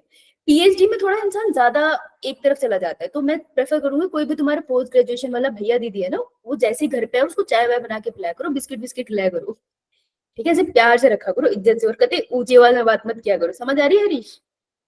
यो Yes, मैं ठीक है, उसको कमेंट मत दियो कि गरीब लग रहे हो कुछ लेते के। मैम मैं तो आपसे पढ़ूंगा फिर से। तेरे को तो मैं ब्लॉक करती हूँ, जरा मेरे को हेलो भेजियो। मैम मौसिम में भी है मेरे पास, बहुत नंबर है। ठीक है, तो यही था, यही एक क्रस्ट है, रिवाइज करो एंड रिलैक्स यार। और ये जो प्रेशर है ना कि वो लोग कहते हैं कि आपका सिलेक्शन हो ही जाएगा, अरे ये प्रेशर कभी नहीं जाता। हमसे पूछ लो, अभी भी मैं रिश्तेदारी में जाती हूँ, कुछ ना कुछ भी बोल देते हैं, कुछ भी बोल देते हैं। किसी दिन मुझे लगता है बोल देंगे अरे हाँ ये तो चांद पे चली जाएगी, अपने आपने बनाया रॉकेट आंटी, क्या बोल रही हूँ। तो ये बोलते नहीं है बिल्कुल। तो करते हैं कि हाँ ये कर लेंगे, बट रिलेटिव्स भी फोन करके बोले हाँ तू कर लेगी, तू कर लेगी। ओवर थिंकिंग के मतलब कि आप ऐसा सोचते हैं कि हाँ अगर नहीं हुआ तो ये बोलेंगे हाँ इसको बोल रहे थे कि ये कर लेगी, बाद में हुआ ही नहीं इससे। अब वो कल और को मैम बोलेंगे कोई हाँ हाँ लोग तू कुएं में कूद जाएगी, तो अगर तू नहीं कूदी तो वो डिसअपॉइंट हो जाएंगे। और मैम कोई लोग बोलते हैं कि आप रहने दो, आपसे कहाँ होगा नीट, आप सीधे नर्सिंग वगैरह में जाओ। तो बहुत डिमोटिवेट होता है कि हाँ ये हमें ऐसा क्यों बोल रहे हैं, हमसे हो जाएगा। वो जो बोल रहे हैं वो खुद कौन है? मैम लोग रिश्तेदार। रिश्तेदार है, करते क्या है? समझिए। मैम अब या तो वही दुनिया चला रहे हैं तो फिर तो हम समझे भी, या तो सभी मनुष्य ही ना। तो वो तुम देखो, अगर तुमको कोई आके रिश्तेदार बोल रहे हैं या कोई बहुत बड़ा बोल रहा है, दैट मीन्स वो तुम्हारे पेरेंट्स से जलते हैं। तुमसे कोई लेना देना नहीं है। तुम्हारे माँ बाप को गुस्सा नहीं तो उतार रहे हैं, तुम मत पढ़ो, बोलने दो। देखो कोई मोटिवेट करे या कोई डिमोटिवेट करने का, मैम आपने नहीं सोचा था। हाँ मेरे पे आ जाओ तुम। बेटा कोई मोटिवेट करे या डिमोटिवेट करो, मैंने एक चीज सीखी है, जब मेरे को कोई बहुत मेरी तारीफ करता है ना, मैं तब भी ज्यादा सीरियस नहीं लेती, मैं आधी सुनती हूँ सच बताऊं तो। और कभी मेरी कोई बुराई करता है, मैं तब भी ज्यादा सीरियस नहीं लेती, मैं आधे सुनती हूँ, क्योंकि उसके हिसाब से मैं अच्छी या बुरी हूँ, राइट। लेकिन मैं कैसी हूँ वो अलग चीज है। और मेरे को पूरा समझ जाए ऐसा तो मनुष्य बन ही नहीं सकता। कोई तुमको पूरा समझाए ऐसा कोई नहीं है, तुम्हारे घर वाले भी नहीं है, तुम अनोखे हो अपने आप में, अपने दिमाग में। तुम्हारे पेरेंट्स भी तुमको सही से नहीं जानते, कोई किसी को सही से नहीं जानता भाई, अंदर होता है। तुम्हारे खास दोस्त भी तुमको सही से नहीं जानते। तो बेटा कोई भी आके तुम्हें जज करता है ना, नेगेटिव या पॉजिटिव, उसको एक हद तक सुना करो, उसके बाद ठीक है ये आपका पॉइंट ऑफ व्यू है, राइट। हो सकता है तू नीट ना क्वालिफाई करे, इसका मतलब ये नहीं वो जस्टिफाई हो गया। हो सकता है ना उसके आगे जाके तो लाइफ में इतना अच्छा कर ले कि शायद डॉक्टर बन के इतना ना कर पाती सोसाइटी के लिए जितना किसी और तरीके से करेगी। मदर टेरेसा भी तो डॉक्टर नहीं थी ना, लेकिन आज भी तुम मदर टेरेसा का नाम जानते हो। ऐसे बहुत से लोग हैं, अनगिनत एग्जाम्पल है, राइट। सो जो भी तुम्हारी तारीफ करे ना उसको भी कम सुनना, जो बुराई करे उसको भी कम, भाई सबको कम सुनना। लोग बावले होते हैं, तारीफ कर करके ना काम खराब कर देते हैं। तो मैं तो सुनती नहीं, मेरे बॉस की तारीफ भी मैं नहीं ज्यादा सुनती, तो मेरी तारीफ करते मैं आधा सुनती हूँ आधा नहीं, उनको भी पता है कि अजीब सी है ये। उसका रीजन है, एक डिस्टेंस मेंटेन करके रखा है मैंने। तुम भी करो तारीफ, मैं थोड़ी सी सुनूंगी, उसके बाद मैं तुम्हें चुप करा दूंगी, क्योंकि दिमाग चढ़ जाता है। तो ना दिमाग चढ़ाना है और ना डिस्टर्ब करना है, ठीक है। थोड़ा थोड़ा सुनो सबका, लेकिन अपने आप को अपने से सोचो तुमने बेहतर करा पिछली बार से या नहीं। मैंने वेटनरी का सोचा था बेटा, मैंने वेटनरी का अटेम्प्ट भी दिया था, तब वेटनरी का पेपर अलग से होता था। मेरा वेटनरी गवर्नमेंट क्वालिफाई नहीं हुआ था। मैं 11 मेरे को अभी याद नहीं है, 9 या 11 नंबर से रह गई थी, किसी और को सीट मिल गई थी। तो फिर उस टाइम पे मेरा सैचुरेशन पॉइंट आ गया था कि हो गया मेरा।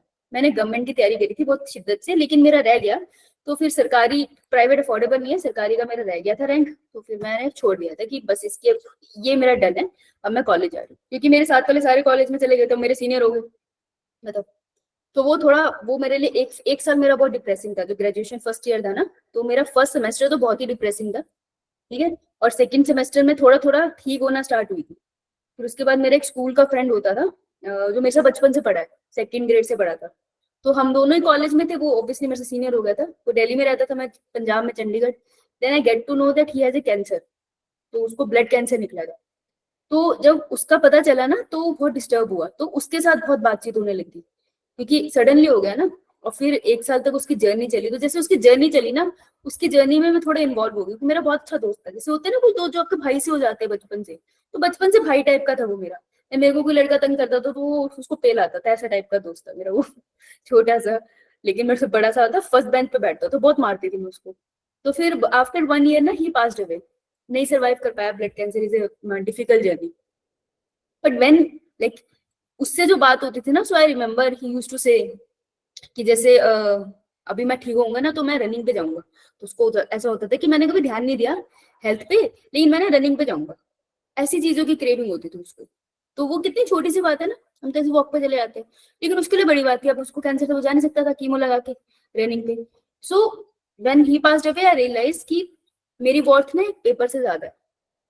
तो इस तरीके से देन आई मूव ऑन, लग गया थोड़ा सा।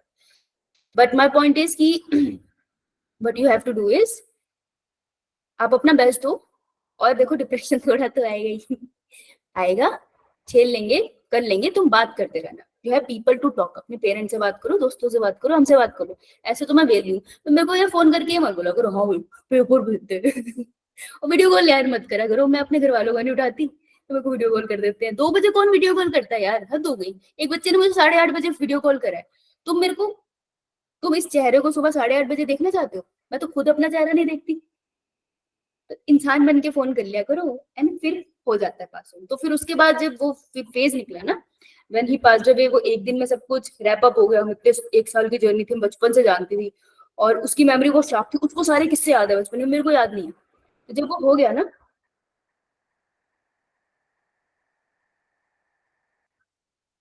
अरे यार चुप कर जा 2 मिनट। तो फिर मेरे को याद है जब सब हो गया था, क्रिया वगैरह, जब हम उठे थे ना, दैट पॉइंट ऑफ टाइम मेरी एकदम से लाइफ सी चेंज हो गई थी कि ये सब तो मोह माया है सब कुछ, कि ये सब तो बहुत मोह माया टाइप की चीज है। दैट टाइम मैंने जितने मेरे ऐसे लोग थे ना, मैंने सबके नंबर भी डिलीट कर दिए थे। 3-4 दोस्त रह गए थे मेरे। देन मेरे कॉलेज में दोस्त बने। जब मेरे कॉलेज में दोस्त बने ना, मेरा डिप्रेशन तब रिकवर हुआ। 1 साल तक तो चलता रहा वो। मैं अब फोटोज देखती हूँ ना अपनी, तो मेरे को लगता है मैं डिप्रेस थी, पर मेरे को पता नहीं था। क्योंकि अब हम डिप्रेशन की बात करते हैं ना, मेरे टाइम में, अब तुमको पता है ना मैं अकबर से 2 साल ही बड़ी हूँ मेरे टाइम में डिप्रेशन की बात कोई नहीं करता था। तो अब मेरे को लगता है कि तब डिप्रेशन था। लेकिन फिर जब मेरे दोस्त बने तो फिर डिप्रेशन ठीक हो गया। उसके बाद तो फिर घूमना ही हो गया। तो मतलब ग्रेजुएशन तो मुझे पता नहीं चली कहाँ चली गई मेरी पोस्ट ग्रेजुएशन में हॉस्टल में इतने मजे हो गए कि वो भी नहीं पता चली कहाँ चलेगी। उसके बाद जिंदगी मुश्किल हुई थी। तो ये था मेरा कि जो आप मेडिकल के कह रहे हो, तभी मैंने बोला आप अपनी सेटिस्फेक्शन करना। मेरे को अफसोस नहीं होता, उसका रीजन ये है कि मैंने अपना फुल कोशिश की थी। अब नहीं लिखा था ना मेरा डॉक्टर बनना, तो क्या हो गया, मेरा आपसे मिलना लिखा था, राइट? आपसे मिलना, इससे मिलना, और जितने स्टूडेंट्स हैं अब जो वो डॉक्टर बन गए, तो शायद मेरा वहां मिलना लिखा था। इससे ज्यादा ही पर्पस है। ऐसे नहीं तुमको पढ़ाना ही मेरी जिंदगी का पर्पस है, ठीक है? इससे ज्यादा है मेरी जिंदगी में चीजें माय पॉइंट इज मेरा कहीं और लिखा है, ठीक है, और मैं उस तरफ जा रही हूँ। तो तुम्हारा भी हो सकता है कहीं और लिखा है, पर तुम अपने माइंड को ओपन रखना, पॉसिबिलिटीज को ओपन रखना। कोशिश करेंगे, बाकी देखो किसका कहाँ लिखा है ना, होता है ना, जहाँ लिखी है वहां तो जानी है। कोशिश करते रहोगे तभी जाओगे, घर बैठे तो नहीं जा पाओगे। तो तुम बस कोशिश कर सकते हो, इससे ज्यादा कोई कुछ नहीं कर सकता। तुम्हारे पेरेंट्स भी अगर सुन रहे हैं, पूछ लो, कोशिश ही कर सकते हैं, गारंटी किसी को नहीं है कि होगा क्या। तो तुम कोशिश करते हो, ठीक है? अब क्या बोल रही थी तुम? मैं चलो यार, अब तुम्हारी क्लास तो इसी में निकल गई, कोई बात नहीं, कोई बात नहीं, इसमें कोई छुट्टी नहीं है। अच्छा चलो कोई बात नहीं, कल मैं तुम्हारा और सर खा लूंगी। ये लेट हो जाता है ना। Yes ma'am. सुबह कोई फ्री होता है क्या 1 घंटे के लिए? No Yo, ma'am. No ma'am. 6 से 7 भी नो नहीं? मैम। 6 से 7 भी नहीं होते? Yes ma'am. Yes ma'am. No ma'am. Yes ma'am. कहाँ जाती तो सुबह 6 बजे?